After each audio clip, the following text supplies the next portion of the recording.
ನಿಮ್ಮ ಸತ್ಯ ಯುನಿಲೆಟ್ ಅಲ್ಲಿ ಫುಲ್ ಮೂನ್ ಸೇಲ್ ಮೇ 31 ಒಂದಿನ ಮಾತ್ರ. ಸತ್ಯ ಯುನಿಲೆಟ್.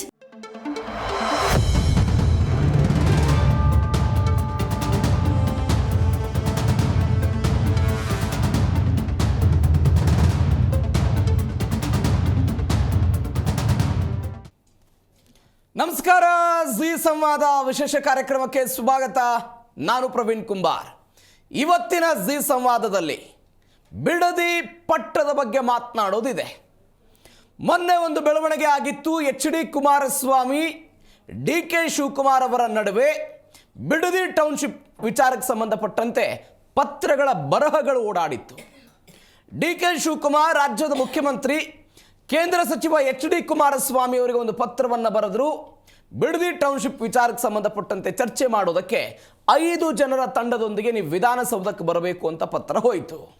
ಒಂದು ಅರೆ ಕ್ಷಣದಲ್ಲಿ HD ಕುಮಾರಸ್ವಾಮಿ ಅವರು ಒಂದು ಪತ್ರವನ್ನು ವಾಪಸ್ ಕಳಿಸಿದರು.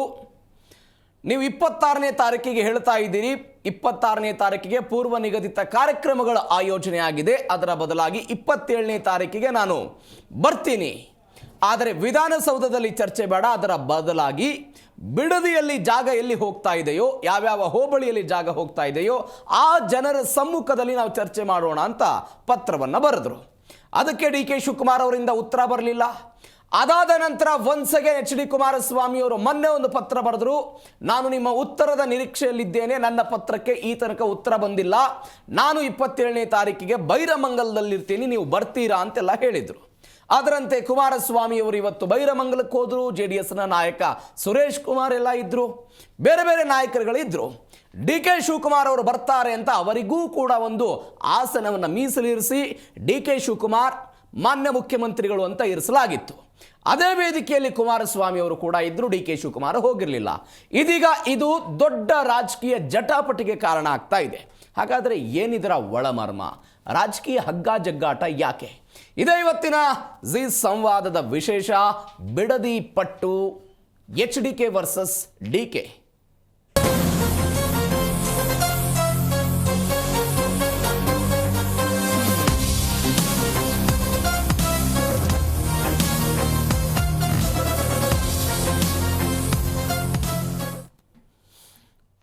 ಬೆಂಗಳೂರಿನ ಭಾರ, ಬೆಂಗಳೂರಿನ ಮೇಲಿರುವಂತಹ ಅವಲಂಬನೆಯನ್ನು ಕಡಿಮೆ ಮಾಡಬೇಕು ಅಂತ ಬಿಡದಿ ಟೌನ್ಶಿಪ್ ಮಾಡಬೇಕು ಅಂತ DK ಶಿವಕುಮಾರ್ ಅವರು ಹೊರಟಿದ್ದಾರೆ.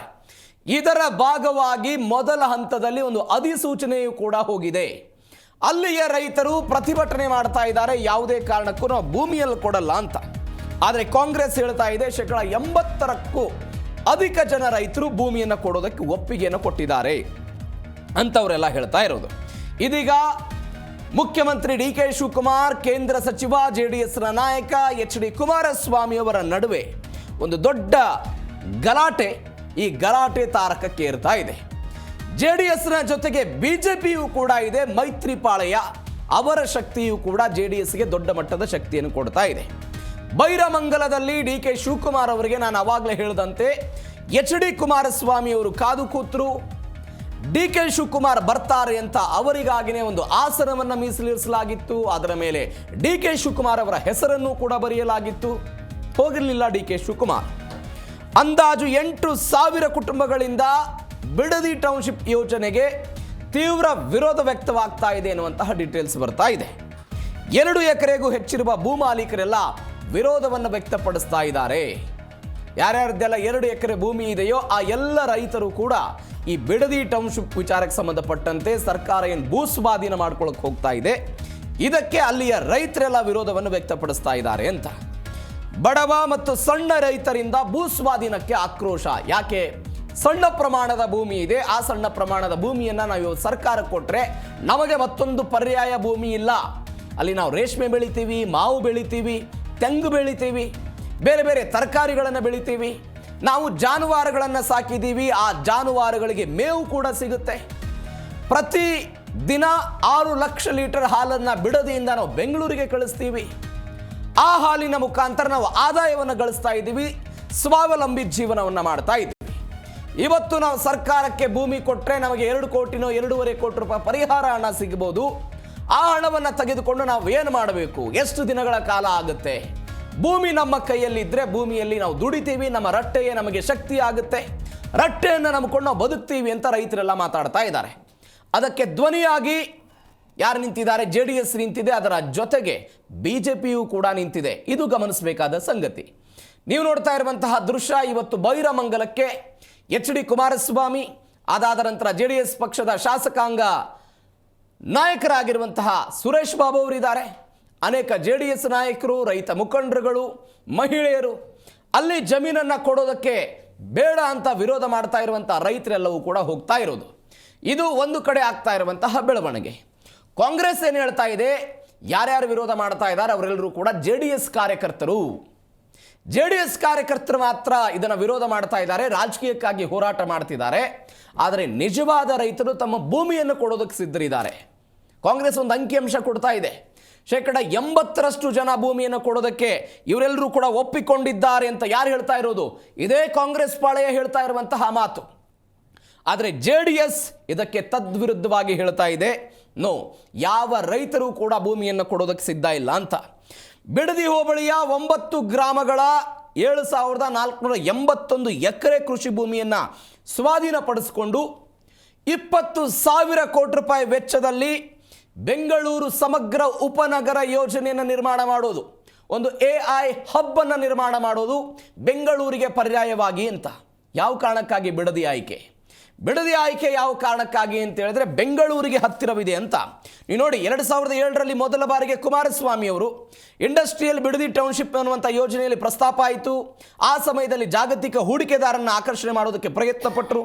2010ರಲ್ಲಿ ಮತ್ತೊಮ್ಮೆ ಇದು ಮುನ್ನೆಲೆಗೆ ಬರುತ್ತೆ. ಕೈಗಾರಿಕಾ ವಲಯವನ್ನು ಅಭಿವೃದ್ಧಿಪಡಿಸಬೇಕು ಅಂತ ಜಪಾನ್ ಮತ್ತು ಕೊರಿಯಾ ಕಂಪನಿಗಳೊಂದಿಗೆ ಮಾತುಕತೆ ಆಯಿತು. ಭೂ ಸ್ವಾಧೀನದ ಸಮಸ್ಯೆ ಆಯಿತು, ಹೀಗಾಗಿ ಸ್ಥಗಿತ ಆಯಿತು. 2014ರಲ್ಲಿ ಮತ್ತೆ ಬಂತು ಸ್ಮಾರ್ಟ್ ಸಿಟಿ ಅನ್ನುವಂಥ ಯೋಜನೆಯ ಪರಿಕಲ್ಪನೆ ಅಡಿಯಲ್ಲಿ ಬಿಡದಿ ಪ್ರದೇಶ ಚರ್ಚೆಗೆ ಬಂತು, ಬೆಂಗಳೂರಿಗೆ ಹತ್ತಿರವಾದಂಥ ಪರ್ಯಾಯ ಕೇಂದ್ರ ಅಂತ. ಆದರೆ ಅದು ಟೇಕ್ ಆಫ್ ಆಗಲಿಲ್ಲ 2014ರಲ್ಲಿ. 2018ರಲ್ಲಿ ಮತ್ತೆ ಕುಮಾರಸ್ವಾಮಿ ಮುಖ್ಯಮಂತ್ರಿ ಆದರೂ ಈ ಯೋಜನೆಗೆ ವಿರೋಧ ವ್ಯಕ್ತಪಡಿಸಿದರು. ಇದಾದ ನಂತರ 2023ರಲ್ಲಿ AI ಆಧಾರಿತ ಕೈಗಾರಿಕೆಗಳು ಮತ್ತು ತಂತ್ರಜ್ಞಾನ ಉದ್ಯಮಗಳನ್ನು ಬಿಡದಿಯಲ್ಲಿ ಸ್ಥಾಪನೆ ಮಾಡುವಂಥ ಯೋಜನೆಯನ್ನು ರೂಪಿಸಲಾಯಿತು. 2024ರಲ್ಲಿ ಮತ್ತೆ ಬಂತು, ಹೂಡಿಕೆದಾರರ ಆಸಕ್ತಿ ಹೆಚ್ಚಳ ಆಯಿತು, ರೈತರ ಪ್ರತಿಭಟನೆಗಳಾದವು. 1 ಇಂಚು ಭೂಮಿಯನ್ನು ಕೊಡಲ್ಲ ಅಂತ ರೈತರೆಲ್ಲ ಹೇಳಿದರು. ಇದು 2024ರಲ್ಲಿ ಅಲ್ಲಿಗೆ ಸ್ಥಗಿತ ಆಯಿತು. 2025ರಲ್ಲಿ ಒಂದು ಬೆಳವಣಿಗೆ ಆಯಿತು. ಸರ್ಕಾರ 60-40 ಈ ಮಾದರಿಯ ಪರಿಹಾರವನ್ನು ಕೊಡ್ತೀವಿ ಅಂತ ಅದಕ್ಕೊಂದು ಯೋಜನೆಯನ್ನು ಮಾಡಿಕೊಂಡ್ರು. ರೈತರಿಗೆ ನಗದು ಪರಿಹಾರದ ಜೊತೆಗೆ ಅಭಿವೃದ್ಧಿಪಡಿಸಿದ ಜಾಗವನ್ನೂ ಕೂಡ ನಿಮಗೆ ಕೊಡ್ತೀವಿ ಅಂತ 60-40 ಅನುಪಾತದ ಒಂದು ಯೋಜನೆಯನ್ನು 2020ರಲ್ಲಿ ತಂದರು. ಇದಾದ ನಂತರ ಇದೀಗ DK ಶಿವಕುಮಾರ್ ಮುಖ್ಯಮಂತ್ರಿ ಆದರೂ. ಅವರ ಕನಸಿನ ಯೋಜನೆ ಮೊದಲ ಹಂತದಲ್ಲಿ ಅಧಿಸೂಚನೆ ಆಗಿದೆ.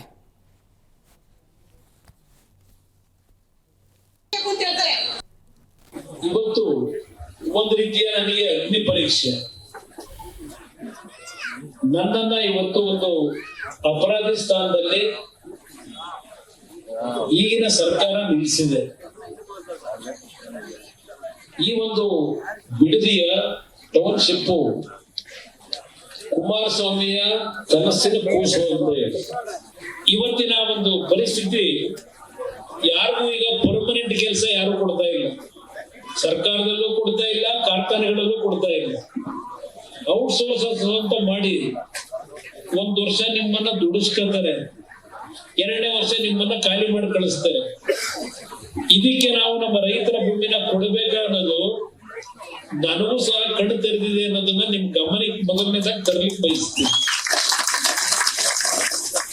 ಈ ಕೂಸು ಅಂತ ಹೇಳ್ತಾರಲ್ಲ, ಅದೆಲ್ಲದಕ್ಕಿಂತ ಮುಂಚೆ ಈ ರೆಡ್ ಝೋನು ಅಂತ ಹೇಳಿ ಇವತ್ತು ಅಲ್ಲಿ ಏನು ನಿಂತವರೆಲ್ಲ ಧರಣಿ ಮಾಡ್ಕೊಂಡು ನನಗೆ ಧಿಕ್ಕಾರಕ್ಕೆ ಹೋಗಿ ಈ ಕೆಂಪು ಪೌಡರ್ ಹಿಡ್ಕೊಂಡವ್ರೆ. ಈ ರೆಡ್, ಯೆಲ್ಲೋ, ಅದೆಂತದೋ ಗ್ರೀನು, ಇದು ನನಗಿಂತ ಹೆಚ್ಚಾಗಿ ಅವ್ರ ನಾಯಕರಿಗೆ ಚೆನ್ನಾಗಿ ಗೊತ್ತಿಗೆ ರಾಜ್ಯದ ಮುಖ್ಯಮಂತ್ರಿಗೆ. ಶಾಲೆಗಳಿಗೆ ಕೊಡ್ಲಿ, ಕೈಗಾರಿಕಾ ಪ್ರದೇಶಕ್ಕೆ ಕೊಡ್ಲಿ, ಯಾರೇ ಆಗ್ಲಿ, ಯಾವ ತಂಟೆ ತಗರಲ್ಲಿ ತ್ಯಾಗವನ್ನ ಮಾಡ್ತಾರೆ ಅಲ್ಲಿ ಒಂದು ವಾಲ್ ಆಫ್ ಗ್ರಾಟಿಟ್ಯೂಡ್, ಉಪಕಾರ ಸ್ಮರಣೆಯ ಒಂದು ಗೋಡೆಯನ್ನ ನಿರ್ಮಾಣ ಮಾಡಿ ಅವರ ಹೆಸರುಗಳು ಮುಂದಕ್ಕೆ ಅವರ ಮಕ್ಕಳು, ಅವರ ಮೊಮ್ಮಕ್ಕಳು, ಅವರ ವಂಶಸ್ಥರು ಎಲ್ಲರೂ ಕೂಡ ನನ್ನ ಕುಟುಂಬ ಇಂಥ ತ್ಯಾಗ ಮಾಡಿದೆ ಅನ್ನೋ ಒಂದು ಹೆಸರನ್ನ ಸಾಕ್ಷಿ ಗುಡ್ಡೆಯ ಕಲ್ಲನ್ನ ಬಿಟ್ಟು ಹೋಗ್ಲಿಕ್ಕೆ ಒಂದು ಈ ಕರ್ನಾಟಕ ಸರ್ಕಾರ, DK ಶಿವಕುಮಾರ್ ನೇತೃತ್ವದ ಈ ಸರ್ಕಾರ ತೀರ್ಮಾನವನ್ನು ಮಾಡಿದೆ, ಇದನ್ನು ಮಾಡ್ತಾ ಇದೀವಿ ಅಂತ ಹೇಳಲಿಕ್ಕೆ ನನಗೆ ಇವತ್ತು ಬಹಳ ಸಂತೋಷ ಆಗ್ತದೆ. ಶಾಲೆಗಳಿಗೆ ಕೊಡ್ಲಿ, ಕೈಗಾರಿಕಾ ಪ್ರದೇಶ. ಎಸ್, ಇದೇ ವಿಚಾರದ ಬಗ್ಗೆ ಇವತ್ತು ಮಾತನಾಡೋದಿದೆ. ಹಲವು ಜನ ಅತಿಥಿಗಳು ನಮ್ಮನ್ನ ಜಾಯ್ನ್ ಆಗಿದ್ದಾರೆ. ಕಾಂಗ್ರೆಸ್ನಿಂದ ಕುಮಾರ್ ಅವರಿದ್ದಾರೆ. ನಮಸ್ಕಾರ ಕುಮಾರ್ ಅವರೇ, ಕಾರ್ಯಕ್ರಮಕ್ಕೆ ಸ್ವಾಗತ. ಎಎಪಿಯಿಂದ ಶಶಿಧರ್ ಆರಾಧ್ಯ ಅವರಿದ್ದಾರೆ. ನಮಸ್ಕಾರ ಶಶಿಧರ್ ಅವರೇ, ಕಾರ್ಯಕ್ರಮಕ್ಕೆ ಸ್ವಾಗತ. JDSನಿಂದ ನಾಗೇಂದ್ರ ಬಾಬು ಪ್ರಸಾದ್ ಅವರು ನಮ್ಮನ್ನು ಜಾಯ್ನ್ ಆಗಿದ್ದಾರೆ. ನಮಸ್ಕಾರ ನಾಗೇಂದ್ರ ಬಾಬು ಪ್ರಸಾದ್ ಅವರೇ, ಕಾರ್ಯಕ್ರಮಕ್ಕೆ ಸ್ವಾಗತ. ಚರ್ಚೆಯನ್ನು ಕುಮಾರ್ ಅವರಿಂದ ಕಾಂಗ್ರೆಸ್ನಿಂದ ಶುರು ಮಾಡೋಣ. ಕುಮಾರ್ ಅವರೇ, ಏನು ಕಾಂಗ್ರೆಸ್ ನಿಲುವೇನಿದೆ ಬಿಡದಿ ವಿಚಾರದಲ್ಲಿ? ಮಾಡಲೇಬೇಕು ಅಂತ ಪಣ ತೊಟ್ಟಿದ್ದೀರಾ? ಒಂದು ಕರ್ನಾಟಕದಲ್ಲಿ ಕಳೆದ ಒಂದು 15 ದಿನಗಳಿಂದ ಒಂದು ವಿಚಾರ ಮುನ್ನೆಲೆಗೆ ಬಂದು ಚರ್ಚೆ ಆಗ್ತಿದೆ. ಅದು ಈಗಾಗಲೇ ತಿಳಿದಿರುವಂತೆ ಬಿಡದಿಯ ಟೌನ್ಶಿಪ್ಗೆ ಸಂಬಂಧಪಟ್ಟಂತೆ ವಿಚಾರ. ಈಗಾಗಲೇ ತಾವು ಯಾವ್ಯಾವ ವರ್ಷ ಏನೇನು ಸರ್ಕಾರ ತೆಗೆದುಕೊಂಡಂಥ ನಿರ್ಧಾರಗಳು ಮತ್ತು ಆಲೋಚನೆಗಳು, ಅದರ ಕಾರ್ಯಕ್ರಮಗಳು ಪಟ್ಟಿಯನ್ನೇ ಓದಿದ್ರಿ ತಾವು. ಈ ಪಟ್ಟಿಯಲ್ಲಿ ಎಲ್ಲೂ ಕೂಡ ಕಾಂಗ್ರೆಸ್ ಸರ್ಕಾರ ರೈತರ ಈ ಬಿಡದಿ ಟೌನ್ಶಿಪ್ಗೆ ಸಂಬಂಧಪಟ್ಟಂತೆ ನಿರ್ಧಾರ ತೆಗೆದುಕೊಂಡಿದ್ದು ಯಾವುದೂ ಇರಲಿಲ್ಲ ಆ ಪಟ್ಟಿಯಲ್ಲಿ. ಮೊನ್ನೆ ಅಷ್ಟೇ ಏನು ಈ ಟೌನ್ಶಿಪ್ಗೆ ಸಂಬಂಧಪಟ್ಟಂತೆ ಅಧಿಸೂಚನೆ ಹೊರಡಿಸಲಾಗಿದೆ. ಅಲ್ಲಿಯೇ ತನಕವೂ ಎಲ್ಲ ಯಾರ್ಯಾರು ನಡೆಸಿದ್ದು ಅಂತ ಈಗ ನಮಗೆಲ್ಲರಿಗೂ ಗೊತ್ತೇ ಇದೆ.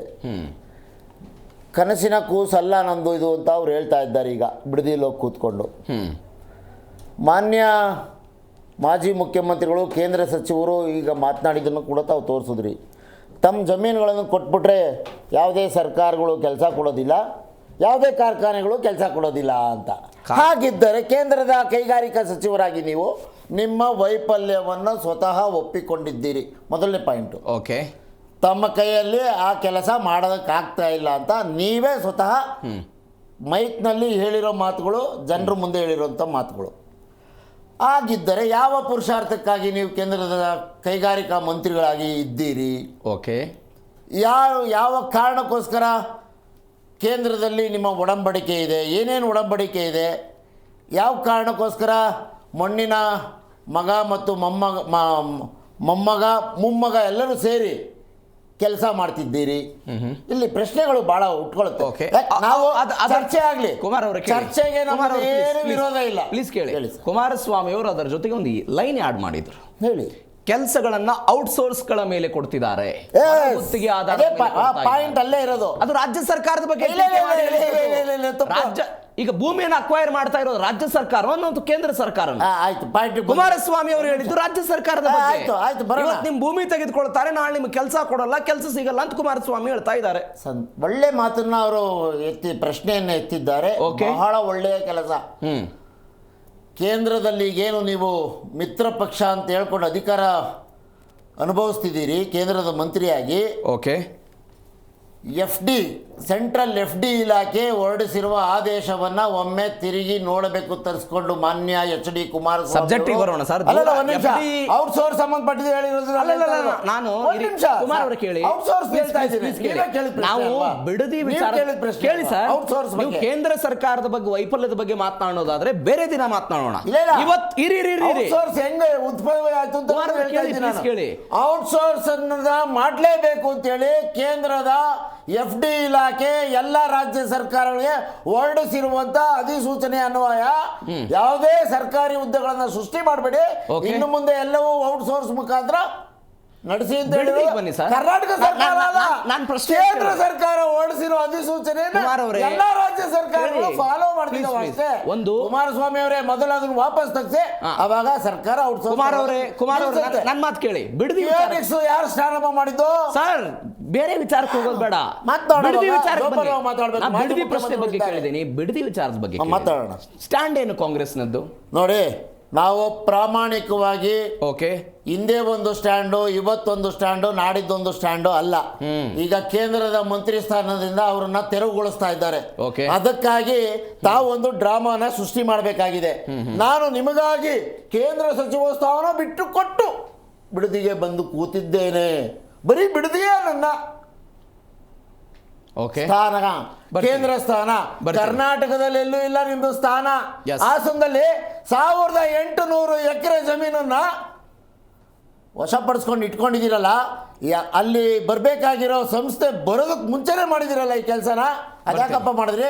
ಹಾಸನದಲ್ಲಿರೋ ರೈತರು ಟೋಪಿ ಹಾಕಿರಲ್ಲ, ಸರಿನಾ? ಆರಾಧ್ಯ ಅವರೇ ಹೇಳ್ಬೇಕಲ್ವಾ ನೀವು? ಒಂದು ಪ್ರಾದೇಶಿಕ ಪಕ್ಷ. ತಮ್ಮ ಆಸ್ತಿ ಹೋಗುತ್ತೆ ಅಂದ್ಬಿಟ್ಟು ಮಾತಾಡ್ತಾ ಇದ್ದೀರಿ. ಪಾಯಿಂಟಿಗೆ ಬರ್ತೀನಿ. ನಿಮ್ಮ ಪಾಯಿಂಟ್ ನೋಟ್ ಆಗಿದೆ.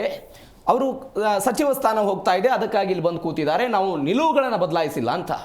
ಈ ಹಿಂದೆ HK ಪಾಟೀಲ್ ಅವರು ವಿಧಾನ ಪರಿಷತ್ತಿನ ವಿಪಕ್ಷ ನಾಯಕರಾಗಿದ್ದಾಗ ಕಾಂಗ್ರೆಸ್ನ ನಿಲುವೇನಿತ್ತು? ಬರ್ತೀನಿ ಪಾಯಿಂಟ್ಗೆ, ಬರ್ತೀನಿ ಕುಮಾರ್ ಅವರೇ, ನಾನು ಪಾಯಿಂಟಿಗೆ ಬರ್ತೀನಿ. ತೀರ್ಮಾನ ಕೊಟ್ಟಿರಬಹುದು. ಬರ್ತೀನಿ ರೀ. ಬೆಂಗಳೂರು ನಗರದ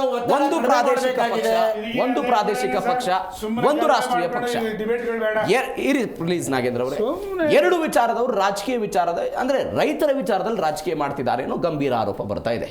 ಹಾಗೆ ಆಗ್ತಿದೆ ಈ ಪ್ರಕರಣ? ಖಂಡಿತವಾಗೂ ಇದು ರಾಜಕೀಯನೇ ಲೇಪನ ಹಚ್ತಾ ಇದ್ದಾರೆ ಎರಡೂ ಪಕ್ಷಗಳು ಸೇರಿ. ಅಂದರೆ ಇವರಿಗೆ ಈಗ ನೀವೇ ನೋಡಿದ್ರಿ, JDS ಪಕ್ಷ ಆಲ್ಮೋಸ್ಟ್ ಕೆಳ ಹಂತದಲ್ಲಿ ಹೋಗ್ತಾ ಇತ್ತು. ಅವ್ರಿಗೊಂದು ಅಂಶ ಬೇಕಾಗಿತ್ತು, ಒಂದು ಹೊಸ ಹುರುಪು ಬೇಕಾಗಿತ್ತು, ಒಂದು ಹೊಸ ಹೋರಾಟ ಬೇಕಾಗಿತ್ತು. ಅದಕ್ಕೆ ಇವರು ತುಪ್ಪ ಸೇರಿದ್ರ ಬೆಂಕಿಗೆ ತುಪ್ಪ ಸೇರೋ ರೀತಿಯಲ್ಲಿ ಇವರು ಅದು ಮೂಡ ಪ್ರಕರಣ ಸಿಕ್ಕಿತ್ತು ಸರ್ ಅವರಿಗೆ. ಮೂಡ ಪ್ರಕರಣ ಆಲ್ರೆಡಿ ಬಿಜೆಪಿಯನ್ನು ಟೇಕ್ ಅಪ್ ಮಾಡಿತ್ತು. ಅವ್ರು ವಾಪಸ್ಸು ಕೊಟ್ಬಿಟ್ರಲ್ಲ 14 ಸೈಟ್ಗೂ ನೀವು 9600 ಎಕರೆ ಟೌನ್ಶಿಪ್ಗೂ ಡಿಫ್ರೆನ್ಸ್ ಬರುತ್ತೆ. ಯಾಕಂದ್ರೆ 9 ಹಳ್ಳಿಯ ರೈತರು, 9 ಹಳ್ಳಿಯ ರೈತರ ಒಂದು ದಿನನಿತ್ಯದ ಜೀವನ, ಆ ಜೀವನ ಕಟ್ಕೊಂಡಿರ್ತಕ್ಕಂಥ ಸಾವಿರಾರು ವರ್ಷಗಳ ಹಿಂದೆಯಿಂದ. ಇವತ್ತು ನೆನ್ನೆ ಮೊನ್ನೆ ಬಂದು ಯಾರು ತಮಿಳ್ನಾಡಿಂದನೋ ಮಹಾರಾಷ್ಟ್ರದಿಂದನೋ ಇಲ್ಲ ಬೆಂಗಾಲಿಂದನೋ ಬಂದು ಅವ್ರೇನು ಗುಡಿಸ್ಲಾಕೊಂಡಿಲ್ಲ. ಅಲ್ಲಿರ್ತಕ್ಕಂಥ ರೈತರು ಸಾವಿರಾರು ವರ್ಷಗಳ ನಾಗರಿಕತೆಯಿಂದ ಹೊರಬಂದಿರತಕ್ಕಂತಹ ವ್ಯಕ್ತಿಗಳು, ನಾಗರಿಕತೆಯನ್ನು ಬೆಳೆಸ್ಕೊಂಡು ಬಂದಿರತಕ್ಕಂತಹ ಪ್ರಜೆಗಳಲ್ಲಿರ್ತಕ್ಕಂಥ ನಮ್ಮ ಕನ್ನಡಿಗರು, ನಮ್ಮ ಕರ್ನಾಟಕದವರು. ಅವರು ಕೃಷಿಯನ್ನೇ ತಮ್ಮ ಮೂಲವನ್ನು ಉದ್ದೇಶವನ್ನು ಮಾಡ್ಕೊಂಡಿದ್ರು. ನೋಡಿ, ರೇಷ್ಮೆ ಮಾರುಕಟ್ಟೆ ರಾಮನಗರದಲ್ಲಿ ಇರೋದು ಎಲ್ಲರಿಗೂ ಗೊತ್ತಿದೆ. ಈ 9 ಹಳ್ಳಿನಲ್ಲಿ ರೇಷ್ಮೆನೇ ಬೆಳೆಯೋದಿಲ್ವಾ? ಎಲ್ಲರೂ ರೇಷ್ಮೆ ಬೆಳೀತಾರಲ್ವಾ? ಪ್ರತಿ ವರ್ಷಕ್ಕೂ ಇವತ್ತು 40 ರಿಂದ 50 ಟನ್ ರೇಷ್ಮೆ ಉತ್ಪಾದನೆ ಆಗುತ್ತೆ. ಆ ಉತ್ಪಾದನೆ ಆಗಿರತಕ್ಕಂತಹದ್ದು ಇವತ್ತು 9 ಹಳ್ಳಿನಲ್ಲಿ ಅದು ಕುಂಠಿತ ಆಗುತ್ತಲ್ವಾ? ಯಾಕೆ ನಾವು ಇಷ್ಟೊಂದು ದೊಡ್ಡ ಮಟ್ಟದ ಒಂದು ವೈಭವೀಕರಣಕ್ಕೆ ಹೋಗ್ತಾ ಇದ್ದೀವಿ? ನಮ್ಮ ರಾಜ್ಯವನ್ನು ಯಾಕೆ ನಾವು ಪರಿಸರವನ್ನು ಬಲಿ ಕೊಡ್ತಾ ಇದ್ದೀವಿ? ನಾವು ಪಕ್ಕದ ಕೇರಳವನ್ನು ಯಾಕೆ ನೋಡ್ಕೋತಾ ಇಲ್ಲ? ಪಕ್ಕದ ಬೇರೆ ಬೇರೆ ರಾಜ್ಯಗಳನ್ನು ನಾವು ಯಾಕೆ ನೋಡ್ಕೊತಾ ಇಲ್ಲ? ಕೇರಳದಲ್ಲಿ ಒಂದೇ ಒಂದು ಸಂಸ್ಥೆಗಳಿಲ್ಲ, ಯಾಕೆ ಅವರು ಬಲಿಷ್ಠವಾಗಿಲ್ವಾ? ಆರ್ಥಿಕವಾಗಿ ಮುಂದುವರಿತಾ ಇಲ್ವಾ? ನಿಮ್ಮ ಪ್ರಕಾರ ಕೈಗಾರಿಕೆಗಳನ್ನು ಸ್ಥಾಪನೆ ಅದೇ ಇಷ್ಟು ದೊಡ್ಡ ನೋಡ್ರಿ, 5,000 ಎಕರೆ ಜಿಂದಾಲ್ ಕೊಟ್ರಿ. ಓಕೆ, ಅದು ಇಂಡಸ್ಟ್ರಿಯಲ್ ಡೆವಲಪ್ಮೆಂಟ್ ಎಷ್ಟು ಡೆವಲಪ್ ಮಾಡಿದ್ದಾರೆ? ಓಕೆ, ಈಗ ಮೈಸೂರಲ್ಲಿ ಇನ್ಫೋಸಿಸ್ಗೆ ಅಷ್ಟು ದೊಡ್ಡ ಮಟ್ಟದ ಲ್ಯಾಂಡ್ ಕೊಟ್ರಿ. ಅವ್ರು ಎಷ್ಟು ಯೂಸ್ ಮಾಡ್ಕೊಂಡಿದ್ದಾರೆ, ಎಷ್ಟು ಅದನ್ನ ಯೂಸ್ ಮಾಡ್ಕೊಂಡಿಲ್ಲ. ಈಗ ದಾವಸ್ಪೇಟೆಯಲ್ಲಿ ಸಾಕಷ್ಟು ಜಮೀನುಗಳನ್ನು ಕೊಟ್ಟಿದ್ದೀರಾ, ಎಷ್ಟು ಯೂಸ್ ಮಾಡ್ಕೊಂಡಿದ್ದಾರೆ, ಎಷ್ಟು ಯೂಸ್ ಮಾಡ್ಕೊಂಡಿಲ್ಲ. ಈಗಾಗಲೇ ನೋಡಿ, ನೀವು PR2 ರಸ್ತೆಯನ್ನು ಇವತ್ತು ಆರ್ಟಿಕಲ್ ರಸ್ತೆಯನ್ನು ಉದ್ಘಾಟನೆ ಮಾಡಿದ್ರು. ಈಗ PR2 ಆಗುತ್ತೆ. ಆ ಹಿನ್ನೆಲೆಯಲ್ಲಿ ಕುಂಬಳಗೋಡು ಸುತ್ತಮುತ್ತ ಇರತಕ್ಕಂತಹ ಲ್ಯಾಂಡ್ಗಳನ್ನು 5,400 ಎಕರೆಯನ್ನು ನೀವು ಆಗಲೇ ವಶಪಡಿಸೋದಕ್ಕೆ ಅಧಿಸೂಚನೆ ಹೊರಡಿಸ್ತಾ ಇದ್ದೀರಾ. ಮತ್ತೆ ಕೆಂಪೇಗೌಡ ಲೇಔಟ್ನ ಹೆಚ್ಚುವರಿಯಾಗಿ 2,500 ಎಕರೆಯನ್ನು ನೀವು ಅಲ್ಲೇ ತಗೊಂಡಿದ್ದೀರಾ. ಮತ್ತೆ ಶಿವರಾಮ್ ಕಾರಂತ್ ಲೇಔಟ್ನಲ್ಲಿ 2,500 ಎಕರೆ ಎಷ್ಟು ತಗೊಂಡಿದ್ದೀರಾ? ಅಂದ್ರೆ ಇಲ್ಲೇ ಒಂದು 10,000 ಎಕರೆಯನ್ನ ಬೆಂಗಳೂರು ನಗರ ಜಿಲ್ಲೆಯಲ್ಲೇ ನೀವು ತಗೊಂಡಿದ್ದೀರಾ. ಇದರನ್ನು ಅಭಿವೃದ್ಧಿ ಪಡಿಸಿ. ನಂದೊಂದು ಬೇಸಿಕ್ ಪ್ರಶ್ನೆ ಇದೆ ಸರ್. ಈಗ ಇವತ್ತು ಬಿಡದಿಗೆ ಸರ್ಕಾರ ಹೋಗಿ ನಿಮ್ಮ ಜಮೀನು ಬೇಕು, ನಾವು AI ಹಬ್ ಮಾಡ್ತೀವಿ, ಕೈಗಾರಿಕೆಗಳ ಸ್ಥಾಪನೆ ಮಾಡ್ತೀವಿ ಅಂತ ಹೋದ್ರು. ಅಲ್ಲಿಯ ರೈತರು ವಿರೋಧ ವ್ಯಕ್ತಪಡಿಸ್ತಾ ಬಂದ್ರು. ನಾಳೆ ಅದೇ ಯೋಜನೆ ಕನಕಪುರಕ್ಕೆ ಶಿಫ್ಟ್ ಆಗುತ್ತೆ ಅಂತ ಇಟ್ಕೊಳ್ಳಿ. ಕನಕಪುರದ ಜನನು ಕೂಡ ವಿರೋಧ ಮಾಡ್ತಾ ಹೋದ್ರು. ಮಾಗಡಿಗೆ ಶಿಫ್ಟ್ ಆಯಿತು, ಮಾಗಡಿಯ ಜನ ವಿರೋಧ ವ್ಯಕ್ತಪಡಿಸಿದ್ರು. ಕೋಲಾರಕ್ಕೆ ಶಿಫ್ಟ್ ಆಯಿತು, ಕೋಲಾರದ ಜನ ವಿರೋಧ ವ್ಯಕ್ತಪಡಿಸಿದ್ರು. ಈ ಕೊಪ್ಪಳದಲ್ಲಿ ಒಂದು ದೊಡ್ಡ ಹೋರಾಟ ಆಗ್ತಾ ಇದೆ, ಇಲ್ಲಿ ಕೈಗಾರಿಕೆಗಳ ತೆರವು ಆಗಬೇಕು, ಯಾವುದೇ ಕಾರಣಕ್ಕೂ ಕೈಗಾರಿಕೆ ಇರಬಾರ್ದು ಅಂತ 2-3 ವರ್ಷಗಳಿಂದ ಆಗ್ತಾ ಇರುವಂತಹ ಹೋರಾಟ. ರಾಜ್ಯದ ಪ್ರತಿ ಭಾಗಕ್ಕೂ ಕೂಡ ಇಂಥ ಹೋರಾಟಗಳು ವಿಸ್ತರಣೆ ಆಗ್ತಾ ಹೋಗೋದಾದ್ರೆ ಉದ್ಯೋಗಗಳು ಸಿಗೋದು ಹೇಗೆ, ಕೈಗಾರಿಕೆಗಳು ಬೆಳೆಯೋದು ಹೇಗೆ, ನಮ್ಮ ರಾಜ್ಯ ಕೈಗಾರಿಕೆಗಳಲ್ಲಿ ಮೇಲೆ ಬರೋದು ಹೆಂಗೆ? ನೋಡಿ, ಇದು ಗ್ರೇಟರ್ ಬೆಂಗಳೂರು ಇಂಟಿಗ್ರೇಟೆಡ್ ಅಂತ ಟೌನ್ಶಿಪ್ ಅಂತ ಮಾಡ್ತಾ ಇದ್ದಾರೆ. ಇಲ್ಲೇನು ಒಂದು ಕಾನ್ಸೆಪ್ಟ್ ಏನಿದೆ, ಕಾನ್ಸೆಪ್ಟ್ನ ನಾವು ಅಕ್ಸೆಪ್ಟ್ ಮಾಡ್ಕೊತೀವಿ, ಏನಿಲ್ಲ. ಅದಕ್ಕೆ 7,000 ಎಕರೆ ಏನು ಬೇಕಾಗುತ್ತೆ, ವರ್ಕ್ ಲೀವ್ ಅಂಡ್ ಪ್ಲೇ ಅಂತ ಒಂದು ಒಳ್ಳೆ ಸಿಸ್ಟಮ್ನ ತಗೊಂಡು ಎಕೋ ಸಿಸ್ಟಮ್ನ ನಿರ್ಮಾಣ ಮಾಡಿ, ಅಲ್ಲೇ ಉದ್ಯೋಗ, ಅಲ್ಲೇ ಮನೆಗಳು, ಅಲ್ಲೇ ಆಟ, ಅಲ್ಲೇ ಪಾಠ, ಇಂತಹ ಒಂದು ಸಿಸ್ಟಮ್ನ ತಗೊಂಡ್ ಬರಕ್ಕೆ ಹೊರಟಿದ್ದಾರೆ. ಅದೊಂದು ಎಲ್ಲರೂ ಸ್ವಾಗತ ಮಾಡಬೇಕು. ಈಗ 5,000 ಎಕರೆ ಇಲ್ಲೇ ತಗೊಂಡಿದ್ದಲ್ಲ, ಕುಂಬಳಗೋಡು ಪಕ್ಕದಲ್ಲಿ ಇದನ್ನೇ ಮಾಡ್ಬೋದಾಗಿತ್ತಲ್ಲ. ನೀವ್ಯಾಕೆ ಅಲ್ಲಿವರೆಗೂ ಹೋಗ್ತಾ ಇದ್ದೀರಿ? ಯಾಕೆ ನೀವು ಅರಣ್ಯಗಳನ್ನ ಮತ್ತು ಜೀವ ಸಂಕುಲಗಳನ್ನ ಯಾಕೆ ನೀವು ನಾಶಪಡಿಸ್ತಾ ಇದ್ದೀರಿ ಅನ್ನೋದೇ ನಮ್ಮ ಒಂದು ಇಲ್ಲೂ ಸಹ ಮಾಡ್ತಾ ಇದ್ದಾರೆ. ಸಮೃದ್ಧವಾದಂತ ಕೃಷಿ ಭೂಮಿಯನ್ನು ಬಿಡಿ. ಒಣ ಪ್ರದೇಶಕ್ಕೆ ಹೋಗಿ ಅಂತ. ಈಗ ದೇವನಹಳ್ಳಿ ಅಭಿವೃದ್ಧಿ ಆಯ್ತು. ದೇವನಹಳ್ಳಿ ಅಂತ ಇಂತಹ ಒಂದು ಸಮೃದ್ಧಿಯಾದಂತಹ ಜಾಗ ಅಲ್ಲ ದೇವನಹಳ್ಳಿ. ಅಂತರ್ಜಲ ತುಂಬಾ 1,500-2,000 ಅಡಿಗಳಿಗೆ ಹೋಗಂತದ್ದು. ದೊಡ್ಡಬಳ್ಳಾಪುರ ಇದೆ, ಅದೇ ಬೇರೆ ಬಯಲ್ಸೀಮೆ ಅಂತ ಜಾಗ. ನೆಲಮಂಗಲ ಇದೆ, ಅದು ಬಯಲ್ಸೀಮೆ. ದೇವನಹಳ್ಳಿಯಲ್ಲಿ ಒಂದು ಹೋರಾಟ ಆಯ್ತು ಸರ್, 1700 ದಿನ ಹೋರಾಟ ಮಾಡಿ. ಹೌದು, ನಾವು ಅದರಲ್ಲಿ ಭಾಗಿಯಾಗಿದ್ವಿ. ಅಲ್ಲಿನ ರೈತರು ಕಡಾಕಂಡು 80% ರೈತರಲ್ಲಿ ಕೂತ್ಕೊಂಡು ಬಂದು ನಾವು ಹೋರಾಟ ಮಾಡಿದ್ದಂತ. ಇಲ್ಲಿ 80% ಕೂತಿಲ್ಲ. ಇಲ್ಲಿ ಕೂತಿರೋದು 40-50%, ಈ ಕಡೆ ಇದ್ರೆ 45%. ಈಗ ಇಲ್ಲಿ ಏನಾಗಿದೆ ಗೊತ್ತಾ, ಕಾಂಗ್ರೆಸ್ JDS ಎಲ್ಲ ಚುನಾವಣಾ ಸಮಯದಲ್ಲಿ ಬೂತಲ್ಲಿ ಹೋರಾಟ ಮಾಡ್ತಾರಲ್ಲ, ಆ ರೀತಿ ಹೋರಾಟ ಮಾಡ್ತಾ ಇದ್ದಾರೆ ಇಲ್ಲಿ. ಅಂದ್ರೆ 40-50 ಜನಕ್ಕೆ ಬೇಕು, 45% ಬೇಕು, 50% ಬೇಡ ಅಂತ. ಒಂದೊಂದು ಮುಖ್ಯವಾದ ವಿಷಯ ಏನಂದ್ರೆ, ಮುಖ್ಯ ರಸ್ತೆಯಲ್ಲಿ ಇರತಕ್ಕಂತಹ ರೈತರಿಗೆ ಬೇಕು, ಅವ್ರು ಕೊಡೋದಕ್ಕೆ ರೆಡಿ ಇದ್ದಾರೆ. ಒಳಗಡೆ ಇರತಕ್ಕಂತಹ ರೈತರುಗಳು 1 ಎಕರೆ, ಅರ್ಧ ಎಕರೆ, 12 ಕುಂಟೆ, 20 ಕುಂಟೆ, 30 ಕುಂಟೆ ಇರತಕ್ಕಂಥ ರೈತರಿಗೆ ಕೊಡೋದಕ್ಕೆ ಹಾಕಿಲ್ಲ. ಯಾಕೆಂದ್ರೆ ಅವರು ಜೀವನವನ್ನು ಅದರಲ್ಲಿ ಕಟ್ಕೊಂಡಿದ್ದಾರೆ. ತನ್ನ ಜಾಗವನ್ನು ಬಿಟ್ಟು ಹೋಗೋದಕ್ಕೆ ಒಂದು ಮಾನಸಿಕವಾಗಿ ನನ್ನ ಜಾಗ, ನನ್ನ ಒಂದು ಆ ಒಂದು ಇದು ಪಿತ್ರಾರ್ಜಿತ ಸ್ವತ್ತಾಗಿರ್ತಕ್ಕಂಥದ್ದು ಇದೆ. ಆ ಪಿತ್ರಾರ್ಜಿತ ಸ್ವತ್ತುಗಳನ್ನ ನೀವು ನಾಶ ಮಾಡಿ ಅವರನ್ನ ಬೀದಿಗೆಳೆಯುತ್ತಾ ಇದ್ರಲ್ಲ, ಅದು ನಮ್ಮ ವಿರೋಧ ಇದೆ. ರೈತರನ್ನು ಸಹ ಒಗ್ಗೂಡಿ ನಿಮಗೆ ಇಷ್ಟು ದೊಡ್ಡ ಮಟ್ಟದ ಒಂದು ಕಾನ್ಸೆಪ್ಟ್ ಬೇಕಾ, ಇಂಥ ಒಂದು ನಮಗೆ ಅಭಿವೃದ್ಧಿ ಬೇಕಾ ಅನ್ನೋದನ್ನ ನೀವು ಕೇಳ್ಬೋದಾಗಿತ್ತಲ್ಲ. ಸರ್, ನಾಗೇಂದ್ರ ಬಾಬು ಪ್ರಸಾದ್ ಅವರೇ, HD ಕುಮಾರಸ್ವಾಮಿ ಅವರು ಇವತ್ತು ಬೈರಮಂಗಲಕ್ಕೆ ಹೋದ್ರು. DK ಶಿವಕುಮಾರ್ ಸ್ಪಷ್ಟವಾಗಿ ಹೇಳಿದ್ರು, ಸರ್ ವಿಧಾನಸೌಧಕ್ಕೆ ಬನ್ನಿ 5 ಜನರನ್ನು ಕರ್ಕೊಂಡು ಅಂತ. ವಿಧಾನಸೌಧಕ್ಕಿಂತ ಬೇರೆ ಜಾಗ ಬೇಕಿತ್ತ? ಇವತ್ತ್ಯಾಕೆ ಬೈರಮಂಗಲಕ್ಕೆ ಕರಿಬೇಕಾಯ್ತು DK ಶಿವಕುಮಾರ್ ಅವರನ್ನ? ಇಲ್ಲೇ ಒಂದು ಚರ್ಚೆ ಮಾಡ್ಬೋದಿತ್ತಲ್ಲ. ಸರಿ, ದಯಮಾಡಿ ಕೈ ಮುಗಿದು ಕೇಳ್ಕೊತೀನಿ, ದಯವಿಟ್ಟು ಒಂದು 2-3 ನಿಮಿಷ ಕಾಲಾವಕಾಶ ಕೊಡಬೇಕು, ಮಧ್ಯದಲ್ಲಿ ಡಿಸ್ಟರ್ಬ್ ಮಾಡಬೇಡಿ. ಓಕೆ ಸರ್, ನೋಡಿ 2006-7ನೇ ಇಸ್ವಿಲಿ ಏನೊಂದು ಸಮ್ಮಿಶ್ರ ಸರ್ಕಾರ ಇರುವಂಥ ಸಂದರ್ಭದಲ್ಲಿ ಬೆಂಗಳೂರು ನಗರ ಸುತ್ತಮುತ್ತಲೂ ಕೂಡ ಇವತ್ತು ಏನು ಒಂದು ಬೆಳೀತಾ ಇರ್ತಕ್ಕಂಥ, ಏಷ್ಯಾದಲ್ಲೇ ದೊಡ್ಡ ಮಟ್ಟದಲ್ಲಿ ಬೆಳೀತಾ ಇರ್ತಕ್ಕಂಥ ಬೆಂಗಳೂರು ಮೂಲಭೂತ ಸೌಕರ್ಯಗಳನ್ನ ಕಲ್ಪಿಸ್ಕೊಡ್ಬೇಕು ಅಂತಕ್ಕಂಥ ಒಂದು ಆಲೋಚನೆ ಇಟ್ಕೊಂಡಾಗ ಬಿಡದಿ, ಸೋಲೂರು, ರಾಮನಗರ, ಹೊಸಕೋಟೆ, ಸಾತ್ನೂರು ಸುತ್ತಲೂ ಕೂಡ ನಾವೇನು ಇದು ಡೆವಲಪ್ಮೆಂಟ್ಗೋಸ್ಕರ ಅಂತೇಳಿ 5 ಕಡೆ ಭಾಗದಲ್ಲೂ ಸುತ್ತಲೂ ಕೂಡ, ಯಾಕೆ ಅಂತಂದರೆ 30 ನಿಮಿಷಕ್ಕೆ ಒಂದೊಂದು ಭಾಗದಿಂದ ಬಂದರೆ ಸ್ವಲ್ಪ ಒಂಚೂರು ಟ್ರಾಫಿಕ್ ಆಗಿರ್ಬೋದು, ಪೊಲ್ಯೂಷನ್ ಆಗಿರ್ಬೋದು, ಅಥವಾ ಒಂದು ಮೂಲಭೂತ ಸೌಕರ್ಯಗಳಂತ ನೀರು, ಕುಡಿಯೋ ನೀರು, ರಸ್ತೆಗಳು ಎಲ್ಲ ಸ್ವಲ್ಪ ಸರಳವಾಗಿ ಆಗುತ್ತೆ ಅಂತಕ್ಕಂಥ ಯೋಚನೆ ಮಾಡಿ ಅವತ್ತು ಆ ಒಂದು ವಿಚಾರವನ್ನು ಕೈಗೆ ತಗೊಂಡ್ರು. ಆ ಒಂದು ವಿಷಯವನ್ನು ಕೈಗೆ ತಗೊಂಡಂಥ ಸಂದರ್ಭದಲ್ಲಿ ನಿಮಗೆ 2-3 ವಿಷಯಗಳನ್ನ ನಾನು ಕೋಟ್ ಮಾಡ್ತೀನಿ. ಮಾನ್ಯ ಕಾಂಗ್ರೆಸ್ ವಕ್ತಾರರು ಕೂಡ ಕ್ಲಿಯರಾಗಿ ಇದನ್ನು ನೋಡ್ಕೋಬೇಕು. 2006-7ನೇ ಇಸ್ವಿಲಿ ಬಿಡದಿ ಟೌನ್ಶಿಪ್ ಯೋಜನೆಯಲ್ಲಿ ಅಂದಿನ ವಿರೋಧ ಪಕ್ಷಗಳ ನಾಯಕರಾದಂಥ ಸನ್ಮಾನ್ಯ ಖರ್ಗೆ, ಸಿದ್ದರಾಮಯ್ಯ ಹಾಗೂ DK ಶಿವಕುಮಾರ್ ಸೇರಿದಂತೆ ಅಂದಿನ ಕಾಂಗ್ರೆಸ್ ನಾಯಕರು ಬಿಡದಿ ಯೋಜನೆ ಅಲ್ಲಿ ಭೂ ಸ್ವಾಧೀನವನ್ನು ಉಗ್ರವಾಗಿ ವಿರೋಧಿಸಿದ್ದರು ಎಂಬುದನ್ನು ನೆನಪಿಸಿದ್ದಾರೆ. ಅಂದು ಖರ್ಗೆ ಅವರ ನೇತೃತ್ವದಲ್ಲಿ ನಡೆದ ಪ್ರತಿಭಟನೆ ಮತ್ತು ವಿರೋಧ ಕಾರಣದಿಂದಾಗಿ ಅಂದಿನ ಸರ್ಕಾರ ರೈತರ ಅನುಮತಿ ಇಲ್ಲದೆ ಯೋಜನೆಯನ್ನು ಮುಂದುವರಿಸುವುದಿಲ್ಲ ಎಂದು ಅಸೆಂಬ್ಲಿಯಲ್ಲಿ ಭರವಸೆ ನೀಡಬೇಕಾಯಿತು. ಯಾರು ವಿರೋಧ ಮಾಡಿದ್ದು? ಕಾಂಗ್ರೆಸ್ನ ವಿರೋಧ ಮಾಡಿದ್ರು.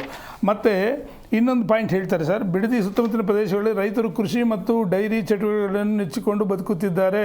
ಅಂತ ಫಲವತ್ತಾದ ಕೃಷಿ ಭೂಮಿಯನ್ನು ಕೈಗಾರಿಕಾ ಅಥವಾ ಟೌನ್ಶಿಪ್ ಹೆಸರಲ್ಲಿ ಸ್ವಾಧೀನಪಡಿಸಿಕೊಳ್ಳುವುದರಿಂದ ರೈತರ ಜೀವನೋಪಾಧಿಗೆ ಧಕ್ಕೆ ಆಗುತ್ತದೆ ಎಂದು ಖರ್ಗೆ ಅವರು ವಾದಿಸಿದ್ದರು. ಸನ್ಮಾನ್ಯ, ನನಗೆ ತುಂಬ ಗೌರವ ಇದೆ ಅವ್ರ ಬಗ್ಗೆ. ಹಿರಿಯರಿದ್ದಾರೆ, ದೇವೇಗೌಡ ಸಮಕಾಲಿಕರು, ರಾಷ್ಟ್ರೀಯ ಅಧ್ಯಕ್ಷರಿದ್ದಾರೆ. ಅವರು ಕೊಟ್ಟಿರ್ತಕ್ಕಂಥ ಮಾತು ಬಲವಂತ ಭೂ ಸ್ವಾಧೀನಕ್ಕೆ ವಿರೋಧ. ಖರ್ಗೆ ನಿಮ್ಮ ಒಟ್ಟಾರೆ ಪಾಯಿಂಟ್ ಇರೋದು ಕಾಂಗ್ರೆಸ್ನವರೇ ವಿರೋಧ ಮಾಡಿದ್ರು. ಇನ್ನು 2 ನಿಮಿಷ. ರೈತರ ಒಪ್ಪಿಗೆ ಇಲ್ಲದೆ ಸರ್ಕಾರ ಬಲವಂತ ಭೂಮಿಯನ್ನು ಕಿತ್ತುಕೊಳ್ಳಬಾರದು. ಯಾವುದೇ ಯೋಜನೆಯನ್ನಾದರೂ ಜಾರಿಗೆ ತರುವ ಮುನ್ನ ಭೂಮಿ ಕಳೆದುಕೊಂಡಿರುವ ರೈತರು ಸಂಪೂರ್ಣ ಒಪ್ಪಿಗೆಯನ್ನು ಪಡೆಯಬೇಕು ಅಥವಾ ಅವರ ಹಿತಾಸಕ್ತಿ ಕಾಯಬೇಕು ಎಂದು ಅವರು ವಿಧಾನಸೌಧದಲ್ಲಿ ಹಾಗೂ ಸಾರ್ವಜನಿಕವಾಗಿ ಒತ್ತಾಯಿಸಿದ್ದಾರೆ. ದಯಮಾಡಿ 1 ನಿಮಿಷ. 3ನೇ ಪಾಯಿಂಟ್ ಇದೆ. ರೈತರ ಒಪ್ಪಿಗೆ ಇಲ್ಲದೆ ಅವರು ಹೊಟ್ಟೆ ಮೇಲೆ ಹೊಡೆದು ಭೂಮಿ ಕಿತ್ತುಕೊಳ್ಳಲು ಬಿಡುವುದಿಲ್ಲ. ಸನ್ಮಾನ್ಯ ಖರ್ಗೆ ಇದು ದೊಡ್ಡ ರಿಯಲ್ ಎಸ್ಟೇಟ್ ದಂಧೆ. ಒಟ್ಟಾರೆ ಹೇಳ್ತಾ ಇರುವಂತಹ ಬೆಳವಣಿಗೆ ಕಾಂಗ್ರೆಸ್ ವಿರೋಧ ಮಾಡಿತ್ತು ಅಂತ ನಿಮ್ಮ ಸಾರಾಂಶ. ಅದು ಓದ್ತಾ ಹೋದ್ರೆ ಡಿಲೇ ಆಗುತ್ತೆ. ಇಲ್ಲ, ಇನ್ನೊಂದು ಲಾಸ್ಟ್ ಲೈನ್ ಇದೆ. ಟೌನ್ಶಿಪ್ ನಿರ್ಮಾಣಕ್ಕಾಗಿ ಲಕ್ಷಾಂತರ ಮರಗಳನ್ನು ಕಡಿಬೇಕಾಗುತ್ತದೆ ಮತ್ತು ಪ್ರಕೃತಿ ಸಮತೋಲನ ತಪ್ಪುತ್ತದೆ. ಇದು ಬೆಂಗಳೂರಿನ ಸುತ್ತಮುತ್ತಲಿನ ಹಸಿರು ವಲಯ ಗ್ರೀನ್ ಬೆಲ್ಟ್ ದೊಡ್ಡ ಹೊಡೆತ ನೀಡುತ್ತದೆ ಎಂದು ಸಮಿತಿ ಕಳವಳ ಯಾವುದು ಒಂದು ಸಮಿತಿ ರಚನೆ ಮಾಡಿದ್ದು. ಸಮಿತಿ ಕೊಟ್ಟಿರ್ತಕ್ಕಂಥ ರಿಪೋರ್ಟ್ ಯೋಜನೆ ಕೇವಲ ಖಾಸಗಿ ರಿಯಲ್ ಎಸ್ಟೇಟ್ ಡೆವಲಪರ್ಗಳು ಮತ್ತು ಬಿಲ್ಡರ್ಗಳು ಲಾಭ ಮಾಡಿಕೊಳ್ಳುವ ಉದ್ದೇಶದಿಂದ ಮಾತ್ರನೇ ಅಂತಕ್ಕಂಥದ್ದನ್ನು ಹೇಳಿದ್ದಾರೆ. ಇನ್ನು ಕೊನೆಯದಾಗಿ ಹೇಳ್ತಿದ್ದೀನಿ.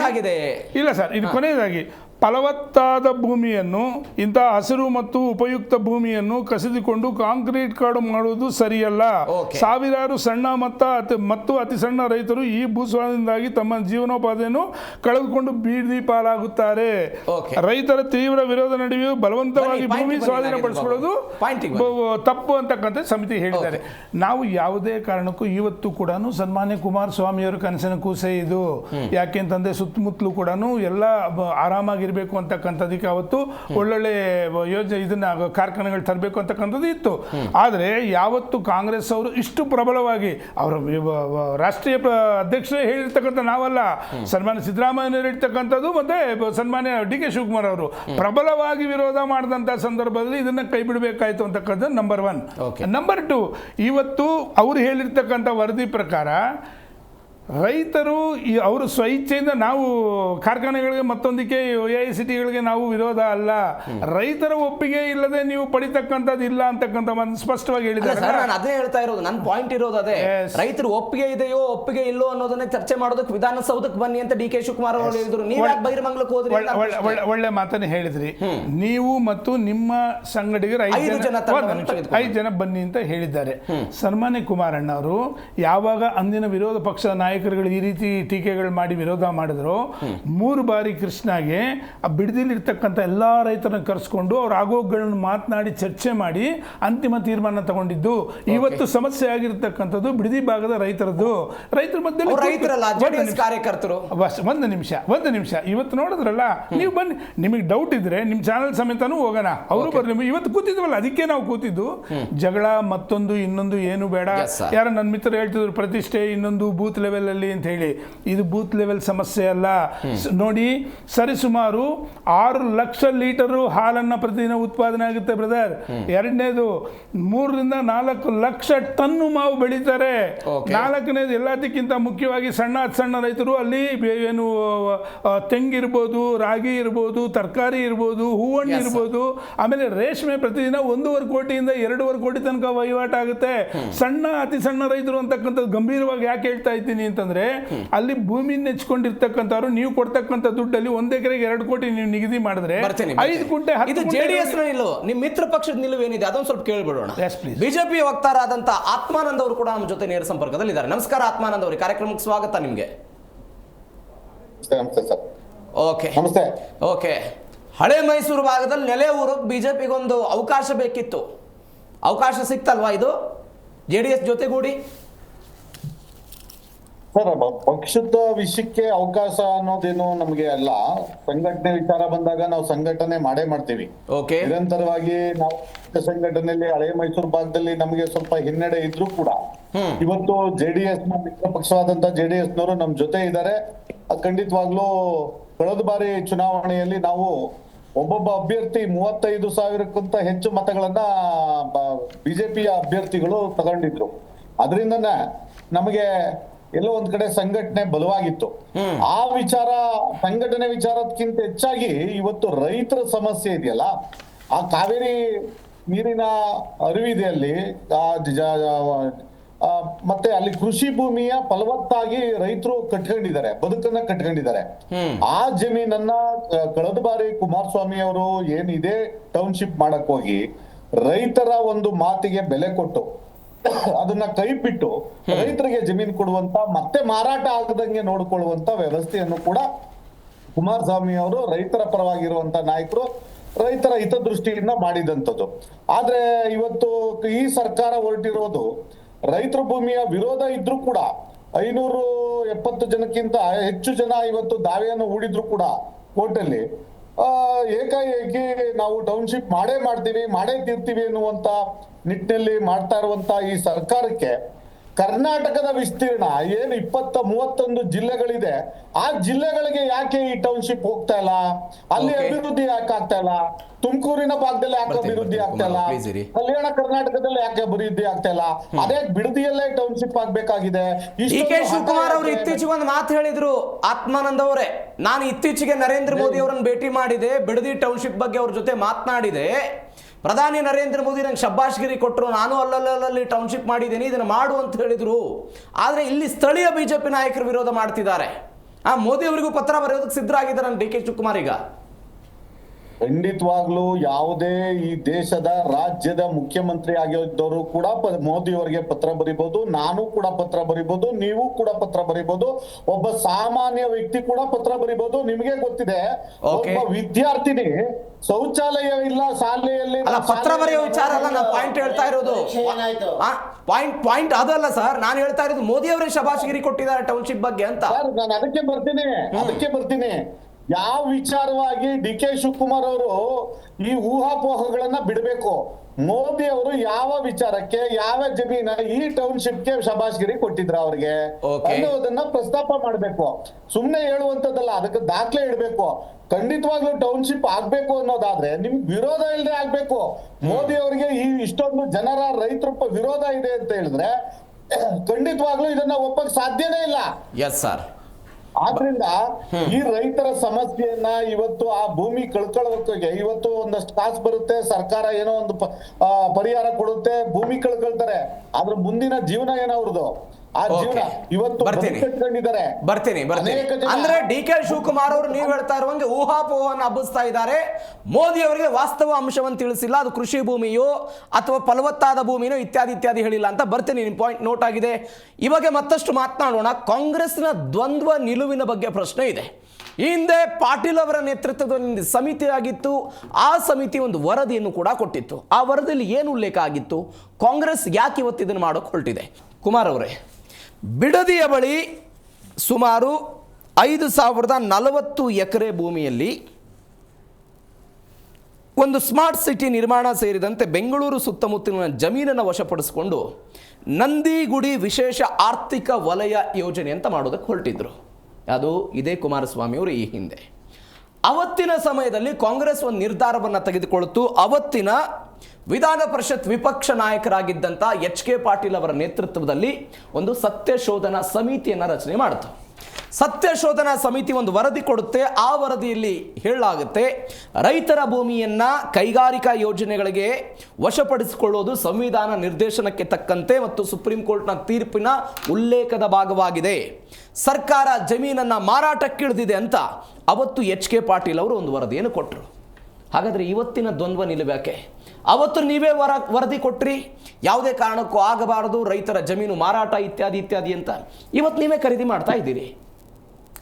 ಸರ್, ಇಲ್ಲಿ ಕಾರ್ಯಕ್ರಮಗಳು ಮತ್ತು ವ್ಯತ್ಯಾಸಗಳನ್ನು ಕೂಡ ಅರ್ಥಕೋಬೇಕಾಗಿದೆ. ಇವತ್ತು ಚರ್ಚೆಗೆ ಬನ್ನಿ ಅಂತ ಕರೆದಿದ್ದಾರೆ. ಅವ್ರಿಗೆ ಪ್ರಜ್ಞಾಪೂರ್ವಕವಾಗಿ ಗೊತ್ತಿತ್ತು. ಇವತ್ತು ಕೆಂಪೇಗೌಡ, ನಮ್ಮ ನಾಡಪ್ರಭು, ನಗರವನ್ನು ಕಟ್ಟಿದ ನಿರ್ಮಾತೃ ಕೆಂಪೇಗೌಡರ ಜಯಂತಿ ಇದೆ. ಅವರು ಈ ಕಾರ್ಯಕ್ರಮದಲ್ಲಿ ಪೂರ್ಣ ಪ್ರಮಾಣದಲ್ಲಿ ಬರ್ತಿದ್ದೀನಿ. ಅಲ್ಲ, ಕುಮಾರಸ್ವಾಮಿ ಅವರು ಇವತ್ತೇ ಯಾಕೆ ನಿಗದಿ ಮಾಡಿದ್ದಾರೆ ಅನ್ನೋದ್ರ ಬಗ್ಗೆ ಹೇಳ್ತಾ ಇದ್ದೇನೆ ನಾನು. ಸಭೆಯನ್ನು ಕರೆದಿರೋದು, ಆ ಸಭೆಯ ಮುಂಭಾಗದಲ್ಲೇ ಬೈರ್ಮಂಗಲದಲ್ಲಿ ಕೆಂಪೈನಪಾಳ್ಯದಲ್ಲಿ 570 ಜನ ರೈತರು ಇದ್ದಾರೆ. 500 ಜನ ಒಪ್ಪಿಗೆ ಪತ್ರ ನೀಡಿದ್ದಾರೆ. ಅವ್ರು ಹೇಳ್ತಿದ್ದಾರೆ ಇವ್ರು ಯಾರ ಮುಂದೆ ನಾಟಕ ಆಡ್ತಿದ್ದಾರೆ? ಅದನ್ನ ತೆಗೆದುಕೊಂಡ್ ಬರ್ಬೇಕಾಯ್ತು ಡಿ ಕೆ ಶಿವಕುಮಾರ್ ಹೋಗಿ. ಇವತ್ತು ಒಂದು ನಿಮಿಷ ಸರ್, ಒಂದು ನಿಮಿಷ. ಒಪ್ಪಿಗೆ ಪತ್ರವನ್ನ GBTA ಕೊಟ್ಟಿದ್ದಾರೆ, ಆಯ್ತಾ?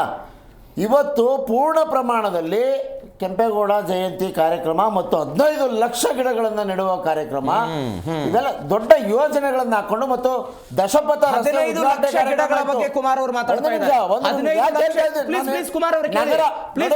ರಾಜಧಾನಿಯ ಮಗ್ಗಲಲ್ಲಿರುವಂತಹ ಸ್ಥಳ ಆದ್ರಿಂದ ಒಂದು ನಿಮಿಷ ನೋಡಿ, ವ್ಯತ್ಯಾಸಗಳನ್ನು ಅರ್ಥ ಮಾಡ್ಕೋಬೇಕು. ಬೆಂಗಳೂರು ನಗರದ ಮೇಲೆ ಇರುವ ಒತ್ತಡವನ್ನ ತಗ್ಗಿ ಮಾಡಿ ಅಂತ ಹೇಳಿರೋರು ಯಾರು? ಸರ್, ನನಗೆ ಯಾರು ತಗ್ಗಿ ಬೇಡ ಸರ್, ನಾನು ಪ್ರಶ್ನೆ ಕೇಳಿದ್ದೀನಿ ನಿಮಗೆ. ಈಗ ರಿಯಲ್ ಎಸ್ಟೇಟ್ ಮಾಡ್ತಿದ್ದಾರೆ ಅಂತಂದ್ರು. ಯಾರು ರಿಯಲ್ ಎಸ್ಟೇಟ್ ಮಾಡ್ತಿರೋದು? ಯಾರು? GBTA ರಿಯಲ್ ಎಸ್ಟೇಟ್ ಮಾಡತ್ತಾ? ಕುಮಾರ್ ಅವರೇ, ಒಂದು ಟೌನ್ಶಿಪ್ ಅನ್ನು ಮಾಡಿ ಅದರೊಳಗಡೆ ಇಂತಿಂತ ಯೋಜನೆಗಳನ್ನ ತರ್ತೇವೆ ಅಂತ ಹೇಳ್ತಾ ಇದ್ದೇವೆ.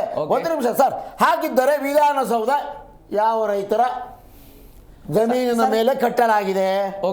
ಬೆಂಗಳೂರಿನ ಇಷ್ಟು ವಿಸ್ತಾರವಾದಂತ ಸ್ಥಳ ನಾನು ವಾಸ ಮಾಡ್ತಿದ್ದೀನಿ. ನನ್ನ ಮನೆಯು ಕೂಡ ಯಾವ ರೈತರ ಜಮೀನ್ ಮೇಲೆ ಇದೆ? HK ಪಾಟೀಲ್ ಅವರು ನೋಡಿ, ಪ್ರಶ್ನೆ ಉತ್ತರ ಕೊಡಿ ಸರ್. ಯಾರ ಭೂಮಿ ಮೇಲೆ ಹೋಗಿದೆ, ಯಾರ ರೈತರ ಜಮೀನಲ್ಲಿ? ಈಗ ನಿಮ್ಮ ನಿಲುವು ಅವತ್ತು ಕೂಡ ಇದೇ ಆಗಿದ್ರೆ, ಕುಮಾರಸ್ವಾಮಿ ಅವರು ಪದ್ಮನಾಭನಗರದಲ್ಲಿರುವ ಮನೆ ಯಾವ ರೈತರ ಜಮೀನಿನ ಮೇಲೆ ಇದೆ? ಪ್ರಶ್ನೆಯಿಂದ ತಪ್ಪಿಸ್ಕೊಳ್ಬೇಡಿ. ಮಾತನಾಡುವಾಗ ಇಲ್ಲೊಂದು ನಿಲುವು ಅಲ್ಲೊಂದು ನಿಲುವು, ಡಬಲ್ ಸ್ಟ್ಯಾಂಡರ್ಡ್ ಬೇಕಾಗಿಲ್ಲ. ನಾವು ಇದು ಕೇಳ್ತಾ ಇದ್ದೀವಿ. ಕಾಂಗ್ರೆಸ್ನ ಡಬಲ್ ಸ್ಟ್ಯಾಂಡರ್ಡ್ ಅಂತ ಹೇಳ್ತಾ ಇದ್ದಾರೆ. ಹೌದು ಇರ್ಬಹುದು. ನೋಡಿ ಒಂದು ನಿಮಿಷ, ಡಬಲ್ ಸ್ಟ್ಯಾಂಡರ್ಡ್ ಮಾಡ್ತಿರೋದು ನಾವಲ್ಲ, ಅದನ್ನ ನಿಗದಿ ಮಾಡಿ ರೆಡ್ ಝೋನ್ ಮಾಡಿಟ್ಟೋಗಿರೋ ಪುಣ್ಯಾತ್ಮ JDS ನ ಪರಮೋಚ್ಚ ನಾಯಕ, ಕೇಂದ್ರದ ಮಂತ್ರಿಗಳು, ಮಾಜಿ ಮುಖ್ಯಮಂತ್ರಿಗಳು. ಅವ್ರ ಮನೆಯಲ್ಲಿ ಒಂದು ಹೆಣ್ಮಗನ್ ಮದುವೆ ಮಾಡಬೇಕು, ಸತ್ತರೆ ಬದುಕರೆ 10 ರೂಪಾಯಿ ದುಡ್ಬೇಕು ಅಂದ್ರೆ ಸಿಕ್ಕೋದಿಲ್ಲ.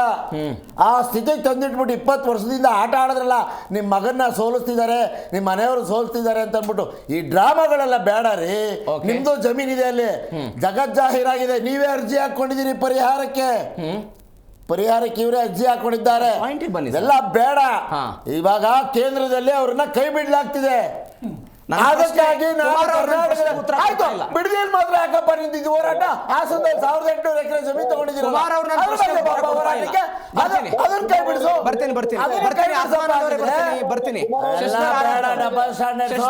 ಆಮೇಲೆ ಬಿಜೆಪಿ ಅವರು ಒಂದು ನಿಮಿಷ ಸರ್, 1 ರೂಪಾಯಿಗೆ 1,000 ಎಕರೆಯನ್ನ ಮಾವು, 1 ಲಕ್ಷ ಗಿಡ ಮಾವು ಬೆಳೆಯ ಗಿಡಗಳನ್ನ ಕತ್ತರಿಸಿ ನಿಮ್ಮ ಸ್ನೇಹಿತನ ಅವಾಗ ಏನ್ ರೈತರಿರ್ಲಿಲ್ಲ, ಅವಾಗ ಪರಿಸರ ಹಾನಿ ಆಗ್ತಿದೆ. ನಾನು ಕಾಂಗ್ರೆಸ್ಗೆ ಒಂದು ಪ್ರಶ್ನೆ ಕೇಳಿದೆ. HK ಪಾಟೀಲ್ ಅವರ ನೇತೃತ್ವದ ಒಂದು ಸಮಿತಿ ಆಗಿತ್ತು, ಆ ಸಮಿತಿ ವರದಿ ಕೊಟ್ಟಿತ್ತು, ಅವತ್ತು ವಿರೋಧ ಮಾಡಿ ಇವತ್ತು ಯಾಕೆ ಮಾಡ್ತಿದ್ದಾರೆ ಅಂತ ಈ ಪ್ರಶ್ನೆಗೆ ಉತ್ತರ ಇಲ್ಲ. ಶಶಿಧರ್ ಆರಾಧ್ಯ ಇವ್ರು ಹೇಳಿದ್ರು 15 ಲಕ್ಷ ಗಿಡಗಳನ್ನು ಇವತ್ತು ನೆಡ್ತಿದ್ದೀವಿ ಇತ್ಯಾದಿ ಇತ್ಯಾದಿ ಅಂತ. ನಾನು ಅವ್ರಿಗೆ ಅಂಕಿಅಂಶ ಹೇಳಕ್ ಹೋದೆ, ಅಂಕಿಅಂಶ ಅವ್ರಿಗೆ ಹೇಳಕ್ ಹೊರಟಿದ್ದೆ, ನಿಮಗೆ ಹೇಳ್ತೀನಿ ಅಷ್ಟೇ. ತೆಂಗಿನ ಮರ 87,903 ತೆಂಗಿನ ಮರಗಳು ಹೋಗುತ್ತೆ ಸರ್. ಅಡಿಕೆ ಮರ 83,150 ಅಡಿಕೆ ಮರಗಳು ಹೋಗುತ್ತೆ. ಮಾವಿನ ಮರಗಳು 12,550 ಮರಗಳು ಹೋಗುತ್ತೆ. 3,06,500 ಬೇಳೆ ಅಂದ್ರೆ ಈ ಬನಾನಾ, ಬಾಳೆಕಾಯಿ ಅದೆಲ್ಲವೂ ಕೂಡ ಸಂಪೂರ್ಣವಾಗಿ ನಾಶ ಆಗುತ್ತೆ. ಅಲ್ಲಿ ಲಕ್ಷಗಟ್ಟಲೆ ಹೋಗ್ತಾ ಇದೆ, ಇಲ್ಲಿ 15 ಲಕ್ಷ ಗಿಡಗಳನ್ನು ನೆಡ್ತಾ ಇದ್ದಾರೆ. ಅದು ಉಳಿಯೋದೆಷ್ಟು? 15 ಲಕ್ಷ ಗಿಡಗಳು ನೆಡ್ತಾ ಇದ್ದಾರೆ ಇವತ್ತು. ಅದು ಉಳಿದು ಬೆಳಿಬೇಕಲ್ವಾ? ಒಂದು ಮಗು ಹುಟ್ಟದ ಎಲ್ಲ ಮಕ್ಕಳು ಆಗಲ್ಲ ಅಂತ ಗೊತ್ತಿದೆ, ಎಲ್ಲ ಗಿಡಗಳು ಬೆಳೆಯೋದಿಲ್ಲ ಅಂತ ಎಲ್ಲರಿಗೂ ಗೊತ್ತಿರ್ತಕ್ಕಂಥ, ರೈತರ ಎಲ್ಲ ನೋಡಿರ್ತಕ್ಕಂಥದ್ದೇ. ಆದರೆ ಈ ಬೆಂಗಳೂರಿನಲ್ಲಿ 1,40,00,000 ಜನ ಇವತ್ತು ವಾಸ ಮಾಡ್ತಾ ಇದ್ದಾರೆ, ಫ್ಲೋಟಿಂಗು ಎಲ್ಲ ಸೇರಿಕೊಂಡು. ಒಬ್ಬ ವ್ಯಕ್ತಿಗೆ ನಮ್ಮ ಸೈನ್ಸ್ ಪ್ರಕಾರನೇ 7 ರಿಂದ 8 ಮರಗಳಿಂದ ಅವನು ತಗೋಬೇಕು, ಗಿಡಗಳು ಉಸಿರಾಟ ಬೇಕು. ಆದರೆ ಇವತ್ತು ಅಧಿಕೃತವಾಗಿ ಮಾಹಿತಿ ಕೊಟ್ಟಿದೆ GBA ಎಷ್ಟಿದೆ ನಮ್ಮಲ್ಲಿ? 14,50,000 ಮರಗಳು ಮಾತ್ರ ಅಥವಾ ಗಿಡಗಳು. ಅಷ್ಟೇ ಸಾಕಾಗ ಅದು ಇದೆಯಾ ನಮ್ಮಲ್ಲಿ? ನಾವೀಗಾಗಲೇ ಉಸಿರಾಡ್ತಾ ಇರೋದೇ ವಿಷ ಅನಿಲ. ನೀವು ಮತ್ತೆ ಎಲ್ಲ ಅರಣ್ಯಗಳನ್ನೆಲ್ಲ ನಾಶಪಡಿಸಿದೆ, ಇನ್ನಷ್ಟು ಹೆಚ್ಚು ವಿಷಯಗಳನ್ನು ಉಣಿಸ್ತಾ ಇದ್ದೀವಿ. ಇನ್ನೊಂದು, ಈಗ ಹೆಚ್ಚಿನ ಒತ್ತಡ ಅಲ್ಲಿನ ರೈತರೇನು ಜಮೀನನ್ನು ಕೊಡಬೇಕು ಅಂತ ಯಾಕೆ ಅನ್ಕೊತಾ ಇದ್ದಾರೆ ಅಂದರೆ, ನಾವು ಬೆಂಗಳೂರಿಗೆ ಏನಿದ್ದೀವಲ್ಲ, ನಮ್ಮ GBA ಏನಿದೆಯಲ್ಲ ಅಥವಾ BBMP ಏನಿತ್ತು, ಅಲ್ಲಿ BWSSP ಏನಿದೆಯಲ್ಲ, ಆ ಜನಗಳಿಗೆ ವಿಷ ನೀರನ್ನು ಉಣಿಸ್ತಾ ಇದ್ದೀವಿ. ಹೌದು, ನಾವು ಋಷಭಾವತಿ ಮುಖಾಂತರ ಅರ್ಕಾವತಿ ನದಿಯಿಂದ ಆ ನದಿಗೆ ವಿಷವನ್ನು ಉಣಿಸಿ ಅಲ್ಲಿ ಬೆಳೆತಕ್ಕಂತಹ ಒಂದು ತರಕಾರಿಗಳಾಗ್ಲಿ, ಹಣ್ಣು ತರಕಾರಿ ಪ್ರತಿಯೊಂದಕ್ಕೂ ಸಹ ವಿಷ ಹೋಗ್ತಾ ಇದೆ. ನಾವು ಫರ್ಟಿಲೈಸರ್ಸ್ ಯೂಸ್ ಮಾಡ್ತಾ ಇದ್ದೀವಿ, ಯೂರಿಯಾ ಯೂಸ್ ಮಾಡ್ತಾ ಇದ್ದೀವಿ, DAP ಯೂಸ್ ಮಾಡ್ತಾ ಇದ್ದೀವಿ. ಆ ಒಂದು ಸಾವಯವ ಕೃಷಿಯನ್ನು ನಾವು ಮರ್ತು ಬಿಟ್ಟಿದ್ದೀವಿ ಇಳುವರಿ ಹೆಚ್ಚಿಗೋಸ್ಕರ. ಅದರ ಜೊತೆಗೂ ಸಹ ನೀರನ್ನು ಸಹ ನಾವು ವಿಷ ನೀರನ್ನು ನಾವು ಆಗ್ಲೇ ಉಣಿಸ್ತಾ ಇದ್ದೀವಲ್ಲ. ನಾವು ಕಾವೇರಿ ನೀರು ನಮಗೆ ಬಂದು ಬೆಂಗಳೂರಲ್ಲಿ ನಾವು ಕುಡಿದ್ರು ಸಹ 18 ರಿಂದ 19% ಕಕ್ಕಸ್ ನೀರು ಕುಡಿತಾ ಇದ್ದೀವಿ. 19% ಕಕ್ಕಸ್ ನೀರು ನಾವು ಇವತ್ತು ಕುಡಿತಾ ಇರೋದು, ಅದು ಸಾಮಾನ್ಯ ಭಾಷೆಯಲ್ಲಿ ಮಾತಾಡ್ಬೇಕಾದ್ರೆ. ಆ ನಿಟ್ಟಿನಲ್ಲಿ ಅಲ್ಲಿ ಬೆಳೆದಿರ್ತಕ್ಕಂಥದ್ದು ಹಣ್ಣು ತರಕಾರಿಗಳನ್ನ ಕನ್ಸಂಪ್ಷನ್ ಮಾಡಿದ್ರೆ ಅದು ಸಹ ವಿಷನೇ. ನಾವು ಮುಂದೆ ಬೆಂಗಳೂರನ್ನ ನಾವು ಸರಿಪಡಿಸ್ಕೋಬೇಕು. ಬೆಂಗಳೂರನ್ನ ನಾವು ಒಂದು ಸರಿಯಾದ ಸಮತಟ್ಟನಾಗಿ ನಡ್ಕೋಬೇಕು. ಒಂದು ಸ್ಯಾನಿಟರಿ ಸಿಸ್ಟಮ್ನ STPಗಳನ್ನು ಮಾಡೋಕ್ಕಾಗ್ತಾ ಇಲ್ಲಲ್ಲ, ಸಾವಿರಾರು ಕೋಟಿಗಳು ಖರ್ಚು ಮಾಡಿದ್ರೆ BWSSP ಪ್ರತಿದಿನ. ಆರಾಧ್ಯ ಅವರೇ, ನನ್ನ ಪ್ರಶ್ನೆ ಇರೋದು ಕೇವಲ ಬಿಡದಿ, ತುಮಕೂರು, ಕೋಲಾರ ಯಾಕೆ ಕೇಂದ್ರೀಕರಿಸ್ತೀರಿ? ಬೆಂಗಳೂರಿಗೆ ಪರ್ಯಾಯವಾಗಿ ಬೇರೆ ಕಡೆ ಮೂಲಭೂತ ಸೌಕರ್ಯಗಳನ್ನು ಅಭಿವೃದ್ಧಿಪಡಿಸಿ. ಅದು BJP ಇರಲಿ, ಕಾಂಗ್ರೆಸ್ ಇರಲಿ, JDS ಇರಲಿ, ಯಾವುದೇ ಸರ್ಕಾರ ಇರಲಿ ಸರ್. ನೀವು ಉತ್ತರ ಕರ್ನಾಟಕ ಮತ್ತು ದಕ್ಷಿಣ ಕರ್ನಾಟಕವನ್ನ ಕೈಗಾರಿಕಾ ವಿಚಾರದಲ್ಲಿ ಎಷ್ಟು ವ್ಯತ್ಯಾಸ ಇದೆ ಗೊತ್ತಲ್ವಾ? ಖಂಡಿತವಾಗಿ. ನೀವು ಕೇವಲ ಉತ್ತರ ಕರ್ನಾಟಕದಲ್ಲಿ ಹೋದ್ರೆ ಬೆಳಗಾವಿಯನ್ನ ಒಂದು ಇಂಡಸ್ಟ್ರಿಯಲ್ ಏರಿಯಾವನ್ನು ಬಿಟ್ಟರೆ ಎಲ್ಲಿದೆ? ಕಲ್ಯಾಣ ಕರ್ನಾಟಕವನ್ನು ಸಂಪೂರ್ಣವಾಗಿ ಮರ್ತು ಬಿಟ್ಟಿದ್ದಾರೆ. ಹೌದು, ಸಂಪೂರ್ಣವಾಗಿ ಎಲ್ಲಾ ನಾಯಕರು ಸಹ ಮರ್ತು ಬಿಟ್ಟಿದ್ದಾರೆ. ಅಲ್ಲಿ ಎಲ್ಲರೂ ಸಹ MLAಗಳು ಅವ್ರದ್ದು ಒಂದು ಜವಾಬ್ದಾರಿ ಇರುತ್ತೆ. ಆದ್ರೆ ಅವ್ರು ಗೆಲ್ತಾರೆ. ಸಂಪೂರ್ಣ ಫ್ಯಾಮಿಲಿ ಕರ್ಕೊಂಡ್ಬಂದು ಬೆಂಗಳೂರಲ್ಲಿ ಸೆಟ್ಲ್ ಹೌದು. ಸಂಪೂರ್ಣ ಫ್ಯಾಮಿಲಿ. ನೀವು ಉತ್ತರ ಕರ್ನಾಟಕದ ಯಾರನ್ನಾದ್ರೂ ನೋಡಿ, 99% ಸಂಪೂರ್ಣವಾಗಿ ತಮ್ಮ ಫ್ಯಾಮಿಲಿಗಳನ್ನ ಎಲ್ಲ ಇಟ್ಕೋತಾರೆ. ಮತ್ತೆ ಅವ್ರು ವಾಪಸ್ ಅಲ್ಲಿ ಹೋಗೋದೇ ಇಲ್ಲ. ಎಲ್ಲಿಗೆ ಹೋಗ್ತಾರೆ? ರಿಬ್ಬನ್ ಕಟಿಂಗ್ ಹೋಗ್ತಾರೆ. ಒಂದು ರಸ್ತೆ ಹಾಕೋದಕ್ಕೆ, ರಸ್ತೆ ಏನಾದ್ರು ಡಾಂಬರೀಕರಣ ಟೈಮಲ್ಲಿ ಹೋಗ್ತಾರೆ, ಎಲೆಕ್ಷನ್ ಟೈಮಲ್ಲಿ ಮಾತ್ರ ಹೋಗ್ತಾರೆ. ಅವ್ರದ್ದು ಸಹ ಜವಾಬ್ದಾರಿ ಇದೆ. ಒಂದು ಹೋರಾಟ ಒಂದು ಹಿನ್ನೆಲೆ ಇರತಕ್ಕಂತಹ ಒಂದು ಕಲ್ಯಾಣ ಕರ್ನಾಟಕ ಆಗಲಿ ಮತ್ತೆ ಕಿತ್ತೂರು ಕರ್ನಾಟಕ ಆಗಲಿ ಹೋರಾಟಕ್ಕೆ ಇಳಿಬೇಕು. ಹೋಗ್ಲಿ ದಾವಣಗೆರೆ ಏನಾದ್ರೂ ನೀವು central part of the Karnataka ಮಾಡ್ಕೋಬೇಕಾಗುತ್ತೆ, ಇಲ್ಲ ಹುಬ್ಳಿ ಧಾರವಾಡನಾದ್ರೂ ಮಾಡ್ಕೋಬೇಕಾಗುತ್ತೆ. ಯಾವುದಾದ್ರೂ ಒಂದು ಸಿಟಿಯನ್ನ ಎಕ್ಸ್ಟ್ರಾ ಡೆವಲಪ್ಮೆಂಟ್ ಮಾಡಬೇಕು. ನಾವು ಟೇರ್ 1 ಸಿಟಿ, ಟೇರ್ 2 ಸಿಟಿ ಅಂತ ಮಾಡ್ಕೋಬೇಕಾಗುತ್ತೆ. ಇಲ್ಲಿ ಟೇರ್ 1 ಸಿಟಿ ನಮ್ದು ಆಗಿದೆ, ಬೆಂಗಳೂರು ಸಾಕಷ್ಟು ಅಭಿವೃದ್ಧಿ ಆಗಿದೆ. ಇನ್ನು ಅಭಿವೃದ್ಧಿ ಸಾಕು ಬೇಡ, ಇನ್ನು ಅಭಿವೃದ್ಧಿ ಮಾಡಿದ್ರೆ ಹೆಚ್ಚಿನ ಒತ್ತಡ ಆಗ್ತದೆ. ಮತ್ತೆ ಎಲ್ಲ ವಿಷಪೂರಿತ ಆಹಾರ, ವಿಷಪೂರಿತ ಗಾಳಿ, ವಿಷಪೂರಿತ ಮತ್ತೆ ನೀರು ಪ್ರತಿಯೊಂದನ್ನು ನಾವು ಸೇವಿಸದಂತಾಗುತ್ತೆ. ಇಲ್ಲಿನ ಮನುಷ್ಯನ ಆಯುಷು ಸಹ ಕಡಿಮೆ ಆಗ್ತಾ ಇದೆ. ಈಗ ಆಮ್ ಆದ್ಮಿ ಸ್ಟ್ಯಾಂಡ್ ಏನಿದೆ ಈ ಟೌನ್ಶಿಪ್ ವಿಚಾರದಲ್ಲಿ? ನೋಡಿ, ಈ ಟೌನ್ಶಿಪ್ ಮಾಡ್ತಾ ಇರೋದು ರಿಯಲ್ ಎಸ್ಟೇಟ್ ದಂಧೆಗೋಸ್ಕರ ಅಂತ ಪ್ರತಿಯೊಬ್ಬರಿಗೂ ಗೊತ್ತಿರತಕ್ಕಂಥ. ಇವರು ವಿರೋಧಿಸ್ತಾ ಇರೋದು ಏನ್ ಮಾಡಿಲ್ವಾ ಟೌನ್ಶಿಪ್ ಗಳನ್ನ? ಆ ರೀತಿ ಇಂತಹ ಟೌನ್ಶಿಪ್ ಗಳನ್ನು ನಾವು ರೈತರನ್ನು ಒಕ್ಕಲೆಬ್ಬಿಸಿ ಯಾವುದೇ ಟೌನ್ಶಿಪ್ ಪಂಜಾಬ್ ನಲ್ಲಿ ಮಾಡಿಲ್ಲ, ಪಂಜಾಬ್ ಇದುವರೆಗೂ ಸಹ ಮಾಡಿಲ್ಲ. ರೈತರಿಗೆ ತೊಂದರೆ ಆಗತಕ್ಕಂತ ಯಾವುದೇ ಕೆಲಸಗಳನ್ನ ನಾವು ಮಾಡಿಲ್ಲ. ನೋಡಿ, ನಾನು ಅದನ್ನೇ ಪದೇ ಹೇಳ್ತಾ ಇದ್ದೀನಿ. ಇವಾಗ ಶಿವರಾಮ್ ಕಾರಂತೂರ್ ಲೇಔಟ್ ಮಾಡಿದ್ರು, ಅರ್ಕಾವತಿ ಲೇಔಟ್ ಆಗಿದೆ, ಮತ್ತೆ ವಿಶ್ವೇಶ್ವರ ಲೇಔಟ್ ಇದೆ. ಇವತ್ತು ಕೆಂಪೇಗೌಡ ಲೇಔಟ್ಗೆ ಇವರು 15 ಅದು ಮಾಡುದು ಗಿಡ ಮಾಡಿದ್ರು. ಮತ್ತೆ ಇಷ್ಟೊಂದು 7,000 ಸೈಟ್ ಮಾಡಿದ್ದಾರೆ. ಮತ್ತೆ 7,000-8,000 ಎಕರೆಗಳು ಅಧಿಕೃತ ತಗೊಂಡಿದ್ದಾರೆ ಹೆಚ್ಚುವರಿಯಾಗಿ. ಇದನ್ನ ಅಭಿವೃದ್ಧಿ ಪಡಿಸ್ಕೊಂಡು ಇದು ಬೆಂಗಳೂರಿನ ಮಾಡ್ಕೊಳ್ಳಿ. ನೀವು ಯಾಕೆ ಎಕ್ಸ್ಟ್ರಾ ಬರ್ಡನ್ ಮಾಡ್ಕೊತಾ ಇದ್ದೀರಾ? ಬರ್ತೀನಿ ಸರ್. ನಾಗೇಂದ್ರ ಬಾಬು ಅವರು ಒಬ್ಬ ಮಹಿಳೆ ಮಾತನಾಡ್ತಾ ಇರೋದನ್ನ ನಾನು ಕೇಳಿಸ್ಕೊಳ್ತಾ ಇದ್ದೆ. ಆ ಮಹಿಳೆ ಬಹಳ ಸ್ಪಷ್ಟವಾಗಿ ಹೇಳ್ತಾಳೆ, ನಮಗೊಂದು ಸ್ವಲ್ಪ ಜಮೀನಿದೆ, ನಮ್ಮ ಮಗಳ ಮದುವೆಗೋ, ಮಗನ ಶಿಕ್ಷಣ ಕಾರಣಕ್ಕಾಗಿಯೋ ಅಥವಾ ಮನೆಯ ಬಡತನದ ಕಾರಣಕ್ಕಾಗಿಯೋ ನಮ್ಮದು ಬ್ಯಾಂಕಲ್ಲಿ ಸಾಲ ಇದೆ. ನಮಗೆ ಇಷ್ಟು ದಿನಗಳ ಕಾಲ ಬ್ಯಾಂಕಿಗೆ ಬಡ್ಡಿ ಕಟ್ಟಿ ಸಾಕಾಗಿ ಹೋಗ್ಬಿಟ್ಟಿದೆ. ನಾವು ಸರ್ಕಾರ ಒಂದು ವೇಳೆ ಬರದೇ ಹೋಗಿದ್ದರೆ, ಈ ಭೂಮಿ ಸ್ವಾಧೀನ ಮಾಡ್ಕೊಳ್ಳದೆ ಹೋಗಿದ್ರೆ ನಮ್ಮ ಭೂಮಿಯನ್ನು 10ರಿಂದ 15 ಲಕ್ಷ ರೂಪಾಯಿ ಮಾರಾಟ ಮಾಡಬೇಕಿತ್ತು. ಇವತ್ತು ಸರ್ಕಾರ ಬರ್ತಾ ಇದೆ, 2 ಕೋಟಿಯಿಂದ 2.5 ಕೋಟಿ ರೂಪಾಯಿ ನಮಗೆ ಕೊಡ್ತಾ ಇದ್ದಾರೆ. ದೊಡ್ಡ ಹಣ ನಮಗೆ ಸಿಗುತ್ತೆ, ಬ್ಯಾಂಕ್ ಸಾಲ ಕಟ್ತೀವಿ, ಸಾಲದಿಂದ ವಿಮುಕ್ತಿ ಆಗ್ತೀವಿ, ಆ ಮುಖಾಂತರದಲ್ಲಿ ನಿಮ್ಗೆ ಸಹಾಯ ಆಗುತ್ತೆ ಅಂತ ಒಬ್ಬ ಮಹಿಳೆ ಮಾಧ್ಯಮದ ಎದುರಿಗೆ ಮಾತನಾಡಿರೋದು. ಇಂಥ ಅನೇಕ ಜನಕ್ಕೆ ಸಹಾಯ ಆಗುತ್ತೆ ಸರ್. ನೋಡಿ, ಸ್ಪಷ್ಟವಾಗಿ ಹೇಳ್ತಾ ಇದ್ದೀನಿ, ಇವತ್ತು ನಡೀತಾ ಇರತಕ್ಕಂಥ ವಿಚಾರ ಇದು ಪಕ್ಷಗಳದ್ದಲ್ಲ, ರೈತರಲ್ಲಿ ಪರ ವಿರೋಧ. ಒಂದು ನಿಮಿಷ, ರೈತರ ವಿಷಯದಲ್ಲಿ ನಾನು ಹೇಳ್ತಾ ಇದ್ದೀನಿ. ಪರ ವಿರೋಧ ಅಂತಕ್ಕಂಥದ್ದು ಸ್ಪಷ್ಟವಾಗಿದೆ. ಪರ ಇರ್ತಕ್ಕಂಥವ್ರು ಎಷ್ಟು ಜನ ಇದ್ದಾರೆ, ವಿರೋಧ ಎಷ್ಟು ಜನ ಇದ್ದಾರೆ. ನೀವು ಅಮ್ಮಮ್ಮ ಅಂದರೆ ಇವತ್ತಿನವರೆಗೂ 40 ಕೋಟಿ ರೂಪಾಯಿ ಅಷ್ಟೇ ನೀವು ವಿತರಣೆ ಮಾಡಿರ್ತಕ್ಕಂಥ 10-20 ಜನಕ್ಕೆ. 9,000 ಎಕರೆ ಸಣ್ಣ ಪುಟ್ಟದ್ದಲ್ಲ. ನೀವು 40 ಕೋಟಿ ದೊಡ್ಡ ವಿಷಯ ಅಲ್ಲ. ಇದ್ದಾರೆ ಸಮಸ್ಯೆ. ಆಮೇಲೆ ನಿಮ್ಗೆ ಇನ್ನೂ ನಾನು ಸ್ಪಷ್ಟವಾಗಿ ಹೇಳ್ತಾ ಇದ್ದೀನಿ, ಮಿತ್ರರು ಹೇಳ್ತಾ ಇದ್ರು ಈ ಪದ ಬಳಕೆ ಮಾಡಿದ್ದಾರೆ ಅವರು, ಕೊಳಚೆ ನೀರು ಇನ್ನೊಂದು ಪದ ಬಳಕೆ ಮಾಡಿದ್ರು ಬೇಡ. ಕೊಳಚೆ ನೀರು ಹೋಗುವಂಥ ಜಾಗದಲ್ಲಿ ಸಮಸ್ಯೆ ಇರ್ತಕ್ಕಂಥದ್ದು ಸಣ್ಣ ಪುಟ್ಟ ಸಮಸ್ಯೆ ಇದೆ. ಒಂದು 10 ಎಕರೆ 20 ಎಕರೆ 50 ಎಕರೆ ಒಳಗಡೆ ಸಮಸ್ಯೆ ಇರ್ತಕ್ಕಂಥದ್ದು. ಯಾಕೆಂದರೆ ಆ ಒಂದು ಲೆಟ್ರಿನ್ ನೀರೆಲ್ಲ ಅಲ್ಲೇನು ದೊಡ್ಡ ಮೋರಿ ನೀರು ಹೋಗುತ್ತೆ. ಇರಿ ಸರ್ ಒಂದು ನಿಮಿಷ ಇದೇ ಒಂದು ನಿಮಿಷ. ನಾನು ಸ್ಪಷ್ಟವಾಗಿ ಹೇಳ್ತಾ ಇದ್ದೀನಿ, ಆ 20% ಇವತ್ತು ಯಾರು ವಿರೋಧ ಮಾಡ್ತಾ ಇದ್ದಾರೆ, ಆ 20% ಅಲ್ಲಿ ಇವರೆಲ್ಲ ಕೂಡ ಇರ್ತಕ್ಕಂಥದ್ದು ಸತ್ಯ. ನಂಬರ್ 1. ನಂಬರ್ 2.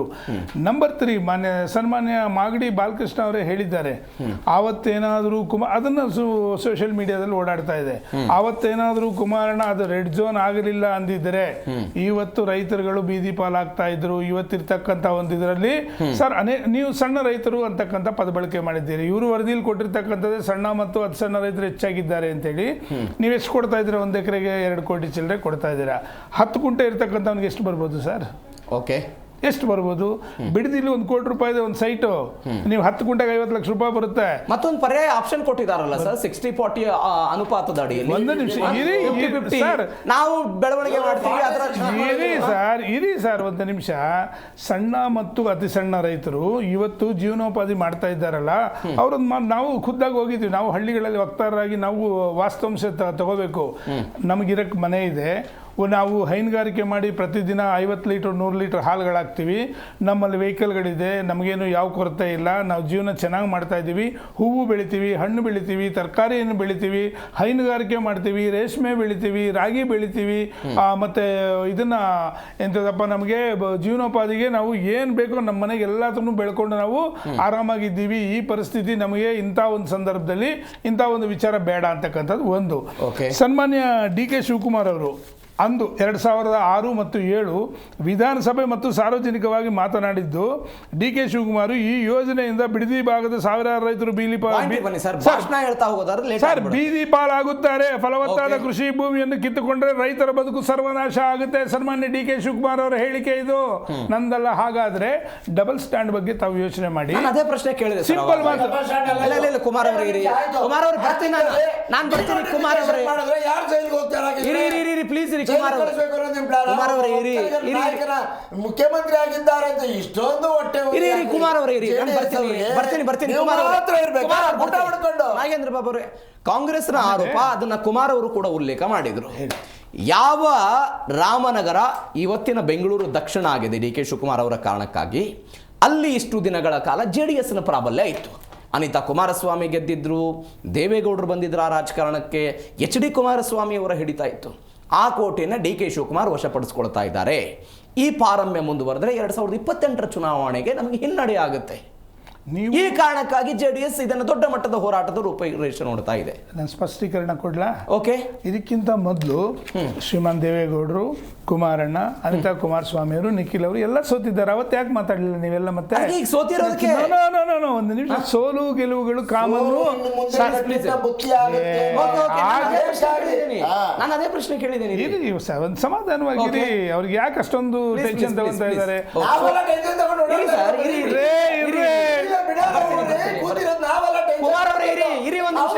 ಕುಮಾರ್ ಅವರೇ ಇರಿ. Okay please, ಮಾತಾಡ್ಬೋದಾ? ಓಕೆ ನೋಡಿ, ಅವ್ರಿಗೆ ಇವತ್ತು ಯಾರ್ದು ಭಯ ಇಲ್ಲ. ಇರ್ತಕ್ಕಂಥದ್ದು ಎಲ್ರಿಗೂ ಕುಮಾರಣ್ಣನ ಭಯ ನಂಬರ್ 1. ಇಲ್ಲಿ ರಾಜಕಾರಣ ದಯಮಾಡಿ ಕೈ ಮುಗಿದು ಕೇಳ್ತಾ ಇದ್ದೀವಿ, ನೀವು ರೈತರ ವಿಷಯದಲ್ಲಿ ರಾಜಕಾರಣ ತರಬೇಡಿ. ನಮ್ಮ ಹತ್ರಕ್ಕೆ ರೈತರು ಬಂದಂತ ಸಂದರ್ಭದಲ್ಲಿ ಸರ್, ಹಾಗಾದ್ರೆ ಒಂದು ಮಾತು ನಿಮ್ಮನ್ನು ಕೇಳ್ತಾ ಇದ್ದೀನಿ, ನೀವು ಕೂಡ ಸರಿಸುಮಾರು 472 ದಿವಸ. ನಾನು ಅವಾಗಲೇ ಒಂದು ಉದಾಹರಣೆ ಹೇಳಿದೆ. ಹೇಳಿ ಸರ್. ಕೇರಳದಲ್ಲಿ ಕೊಪ್ಪಳದಲ್ಲಿ ಒಂದು ಕಂಪನಿಯ ವಿರುದ್ಧ ಹೋರಾಟ ಮಾಡ್ತಾ ಇದ್ದಾರೆ. ನೀವಲ್ಲಿ ಯಾಕೆ ಹೋಗಿ ಪ್ರತಿಭಟನೆ ಮಾಡಿ?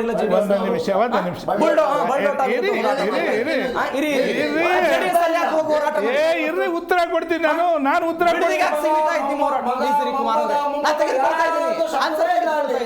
Okay please. ಕಿರಿಚಾಡಿದ್ರೆ ಪ್ರಯೋಜನ. ರಾಜ್ಯಾದ್ಯಂತ ಎಲ್ಲೇ ಯಾರಿಗೆ ಅನ್ಯಾಯ ಆದರೂ ಜಾತ್ಯತೀತ ಜನತಾದಳ ತನ್ನ ನಿಲುವನ್ನು ಸ್ಪಷ್ಟವಾಗಿ ನಾವು ಇಡೀ ರಾಜ್ಯಾದ್ಯಂತ ಕಟ್ಟ ಕಡೆ ಪ್ರಜೆ ತನಕ ಕೂಡ ಮನವರಿಕೆ ಮಾಡಿಕೊಡ್ತೀವಿ. ಕೇಳ್ರಿ ನೋಡಿ, ಒಂದ್ ನಿಮಿಷ ಇರಿ. ಓಕೆ, ಕಟ್ಟ ಕಡೆಯ ಪ್ರಜೆ ತನಕ ಕೂಡ ತನಗೆ ಅನ್ಯಾಯ ಆದಂಥ ಸಂದರ್ಭದಲ್ಲಿ ನಾವು ಹೋಗಿ ಅಲ್ಲಿ ಪ್ರೊಟೆಸ್ಟ್ ಮಾಡಿರ್ತಕ್ಕಂಥದ್ದು ಇತಿಹಾಸ. ಇವತ್ತು ರೈತರ ನಾಯಕ ಅಂತ ಯಾರು ನಿಂತಿದ್ದಾರೆ? ಸನ್ಮಾನ್ಯ ದೇವೇಗೌಡರನ್ನ ರೈತರ ಪರವಾಗಿ ಹೋರಾಟ ಮಾಡಿದ್ದಕ್ಕೇನೆ ಉತ್ತರ ಕರ್ನಾಟಕದಲ್ಲಿ ನನಗಿಂತ ಹೆಚ್ಚು ಪಾಪ ಕಾಂಗ್ರೆಸ್ ವಕ್ತಾರ ಗೊತ್ತು, ಅವರು ನಮ್ಮಲ್ಲಿ ಇದ್ದವರೇನೇನೆ. ಯಾವ ಉತ್ತರ ಕರ್ನಾಟಕದ ನೀರಾವರಿ ಯೋಜನೆಗಳಾಗಿರ್ಬೋದು, ಅಥವಾ ಉತ್ತರ ಕರ್ನಾಟಕದ ರೈತರ ಸಮಸ್ಯೆಗಳಾಗಿರ್ಬೋದು, ಬೆಂಬಲ ಬೆಲೆ ಆಗಿರ್ಬೋದು, ಗೊಬ್ಬರ ವಿಚಾರ ಆಗಿರ್ಬೋದು, ಅಥವಾ ಬಿತ್ತನೆ ಬೀಜ ಆಗಿರ್ಬೋದು, ಹೋರಾಟ ಮಾಡಿರ್ತಕ್ಕಂಥದ್ದು ಶ್ರೀಮಾನ್ ದೇವೇಗೌಡರು, ಕುಮಾರಸ್ವಾಮಿ ಅಂತಕ್ಕಂಥದ್ದು ಇತಿಹಾಸ ಈ ರಾಜ್ಯದಲ್ಲಿ. ಆದ್ರೆ ಇಲ್ಲ, ಒಂದು ಮಾತು ಹೇಳ್ತೀನಿ ಕೊನೆಯದಾಗಿ, ಇದು JDS, ಕಾಂಗ್ರೆಸ್ ಮತ್ತೆ ಅದೇನೋ ಒಕ್ಕಲಿಗರು ಅವೆಲ್ಲ ನಮಗೆ ಗೊತ್ತಿಲ್ಲ ಸರ್. ನಮಗೆ ರೈತರ ಸಮಸ್ಯೆ ಇದೆ, ಅವ್ರು ನಮ್ಮನ್ನು ಕೇಳಿದ್ದಾರೆ, ಅವ್ರ ಸಮಸ್ಯೆಗೆ ನಾವು ಸಪೋರ್ಟ್ ಕೊಡ್ತೀವಿ. ನಿಮಗೆ ಅಲ್ಲಿ 80% ನಿಮಗೆ ಏನಾದ್ರು ಸಪೋರ್ಟ್ ಕೊಟ್ರೆ ಇರ್ರಿ, ಯಾವ ಪದ ಜಾತಿ ಹೇಳ್ಕೊಂಡು ನೀವು ರಾಜಕಾರಣ ಮಾಡಬೇಡಿ. ಒಂದೇ ಜಾತಿ ಅಂದ್ರೆ ಕರ್ನಾಟಕದಲ್ಲಿರೋದು, ಒಂದೇ ಜಾತಿ ಸರ್ ಕರ್ನಾಟಕದಲ್ಲಿರೋದು. ಜಾತಿ ಓದಿದ್ದೀರಾ ನೀವು? ದಯವಿಟ್ಟು ಎಚ್ಚರಿಕೆಯಿಂದ ಮಾತಾಡಿ. ನೀವು ದಯವಿಟ್ಟು ಎಚ್ಚರಿಕೆಯಿಂದ ಮಾತಾಡಿ. ಸುಮ್ಮನೆ ಮಾತಾಡ್ತೀರಾ?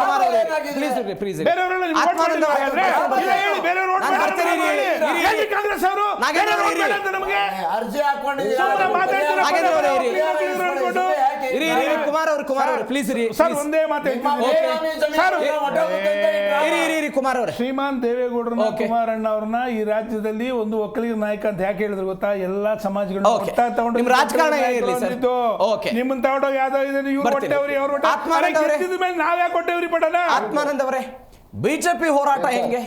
JDS ಜೊತೆಗೂಡಿನೋ ಅಥವಾ ಹೆಂಗೆ ಸರ್? ಖಂಡಿತವಾಗ್ಲೂ ನಾವು ಮಿತ್ರ ಪಕ್ಷವಾಗಿ ಇವತ್ತು ಮುಂದುವರೆದಿದ್ದೀವಿ. ಖಂಡಿತವಾಗ್ಲೂ JDS ಮತ್ತೆ ನಾವು ಎರಡೂ ಕೂಡ ಇವತ್ತಾಗ್ಲೇ ನಮ್ಮ ರಾಜ್ಯಾಧ್ಯಕ್ಷರು ಬಂದು ಹೇಳಿದ್ದಾರೆ, ನಿನ್ನೆ ಹೇಳಿಕೆಯನ್ನು ಪ್ರಶ್ನೋಟನ್ನು ಮಾಡಿದ್ದಾರೆ.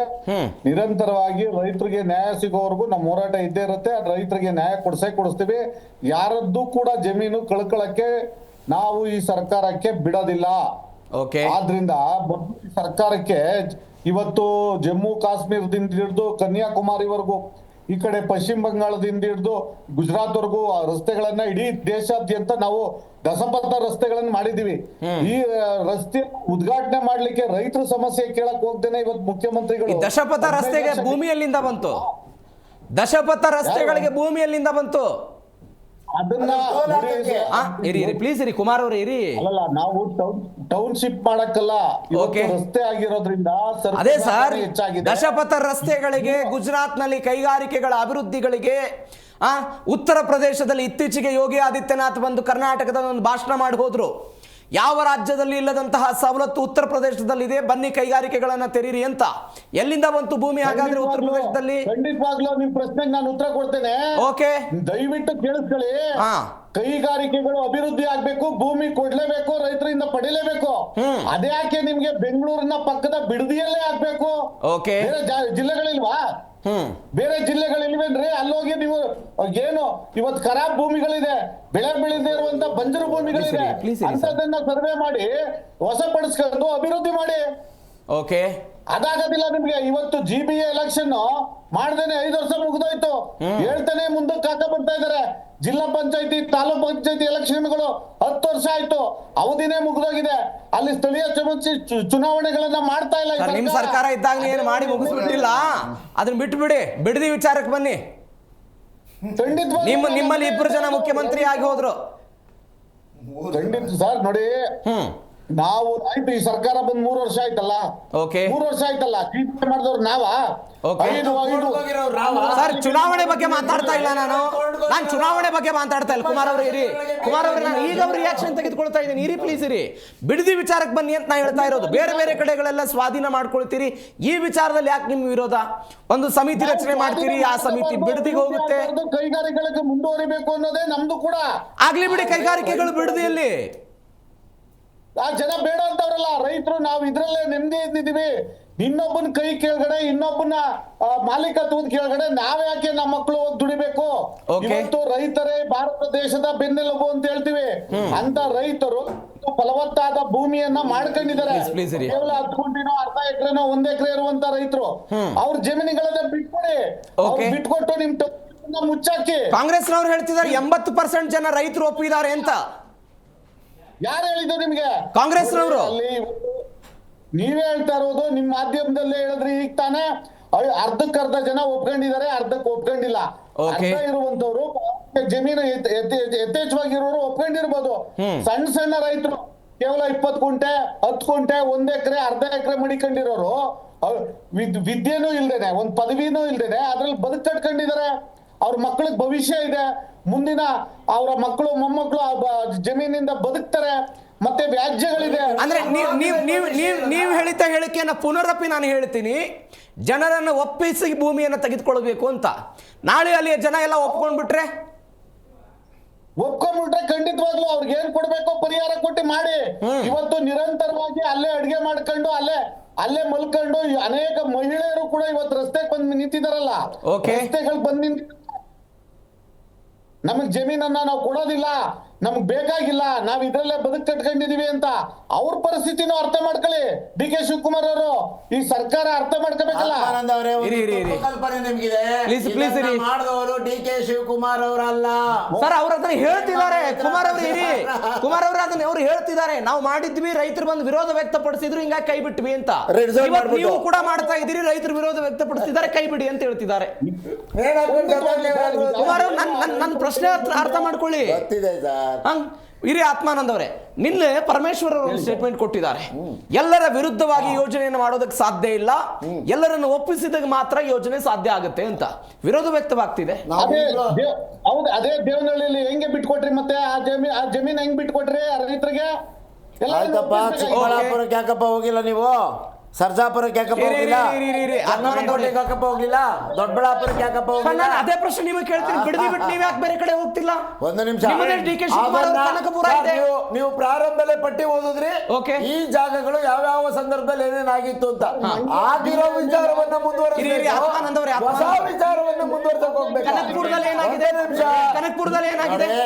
ಈಗಾಗಲೇ ಕುಮಾರಸ್ವಾಮಿ ಅವರು ಮಾಡಿಟ್ಟು ಇರೋ ಕನಸಿನ ಕೂಸನ್ನ ಪಾಪ ಸಾಕಾರ ಮಾಡೋಣ. ನಾನು ಅದೇ ಪ್ರಶ್ನೆ ಬೇಡ್ವಾ? ನಾನು ನಿಮ್ಗೆ ಅದೇ ಪ್ರಶ್ನೆ ನಿಮ್ಗೆ ಕೇಳ್ತಾ ಇದ್ದೀನಿ. ಬೇಡ್ವಾ? ನಾನು ಅದೇ ಪ್ರಶ್ನೆ ಕೇಳಿಸ್ಕೊಳ್ಳಿ. ಇವತ್ತೇ ಯಾಕೆ ಚರ್ಚೆಗೆ ಬರ್ತಿದ್ದೀರಿ? ಓಕೆ, ನಾವ್ ಹೇಳಿದ್ವಿ ಬನ್ನಿ, 5 ಜನ ಬರ್ತೀರಾ? Okay. ಆಯ್ತು, 10 ಜನ ಬರ್ತೀರಿ, ಬನ್ನಿ. ಶ್ರಮ ಮಾಡಬೇಡಿ. ಆತ್ಮಾನಂದ ಅವರು ಇರಿ. ನೀವು ಅವ್ರ ಜೊತೆ ಹೇಳ್ಕೊಂಡು ಶ್ರಮ ಮಾಡಬೇಡಿ. ಕುಮಾರ್ ಅವರು ಕ್ವಿಕ್ ಆಗಿ. ಶಿವಮೊಗ್ಗದಲ್ಲಿ ಕುಮಾರ್ ಅವರು ಇರಿ, ಪ್ಲೀಸ್ ಇರಿ, ಕ್ವಿಕ್ ಆಗಿರಿ. ಕ್ವಿಕ್ ಆಗಿರಿ ಕುಮಾರ್. ಹೇಳೋದಲ್ಲ. ಯಾಕಂದ್ರೆ ದುಬಾರಿ ಚುನಾವಣೆಗಳು ಆಗ್ತಾ ಇರೋದ್ರಿಂದ Okay. ಹೊಸ ಹೊಸ ಪ್ರಾಜೆಕ್ಟ್ಗಳು ಬೇಕು. Okay. ಹೊಸ ಪ್ಯಾಕೇಜ್ಗಳು ಬೇಕು. ಸಾವಿರಾರು ಕೋಟಿ ನುಂಗು ನೀರು ಕುಡಿಬೇಕು. ಈ ಮೂರು ಪಕ್ಷಗಳು ಅಷ್ಟೇನೆ. Okay. ಮೂರು ಪಕ್ಷದ ಮುಖ್ಯಮಂತ್ರಿಗಳಾಗಿದ್ದಾರೆ. ರೆಡ್ ಝೋನ್ ನ ತೆಗೆದುಬಿಟ್ಟು ಅವತ್ತೇ ಅವರು ಗ್ರೀನ್ ಝೋನ್ ನ ಮಾಡಬಹುದಾಗಿತ್ತು. ಈ ಮೂರು ಪಕ್ಷಗಳು ಇದಕ್ಕೆ ನೇರ ಹೊಣೆ. ಈ ಮೂರು ಪಕ್ಷಗಳಿಂದ ಕೂತ್ಕೊಂಡು ಏನೇನು ಉಲ್ಟಾಪಲ್ಟ ನಾಟಕ. Sir, Okay. ಪ್ರವೀಣ್ ಒಂದು ಮಾತು ನೋಡಿ, ಸನ್ಮಾನ್ಯ ಮುಖ್ಯಮಂತ್ರಿಗಳು ಒಂದು ಮಾತು ಹೇಳ್ತಾರೆ ಜನರಿಗೆ. Okay. ಕನಕಪುರದವ್ರು ಯಾವುದೇ ಕಾರಣಕ್ಕೂ ನಿಮ್ ಜಮೀನ್ ಮಾರ್ಕಬೇಡಿ, ಒಳ್ಳೆ ನಿಮ್ಗೆ ರೇಟ್ ಸಿಗುತ್ತೆ, ಮಾರ್ಕಬೇಡಿ. Okay. ನಾಚಿಕೆ ಆಗಬೇಕು Thank you ಇವ್ರಿಗೆ, so much. 4 ಇವ್ರಿಗೆ ಜನರಿಗೂ ನಾಚಿಕೆ ಆಗಬೇಕು ಇವ್ರಿಗೆ. ಥ್ಯಾಂಕ್ ಯು ಸೋ ಮಚ್ 4 ಜನರಿಗೂ ಕೂಡ. ಎಸ್ ವೀಕ್ಷಕರೇ, ಇಂಥದ್ದೊಂದು ಹೋರಾಟ ಬಿಡದಿಯಲ್ಲಿ ಆಗ್ತಾ ಇದೆ. ಈ ಹೋರಾಟಕ್ಕೆ ಸರ್ಕಾರ ಮಣಿಯುತ್ತೋ ಅಥವಾ ಪಕ್ಷಗಳ ಮಣಿಯುತ್ತೋ ಕಾದ್ ನೋಡೋಣ. ಇದರೊಂದಿಗೆ ಇವತ್ತಿನ ಜಿ ಸಂವಾದ ಮುಗಿಸ್ತಾ ಇದ್ದೀನಿ. ನೋಡ್ತಾ ಇರಿ ಜಿ ಕನ್ನಡ ನ್ಯೂಸ್, ಸತ್ಯವೇ ಸುದ್ದಿಯ ಜೀವಾಳ.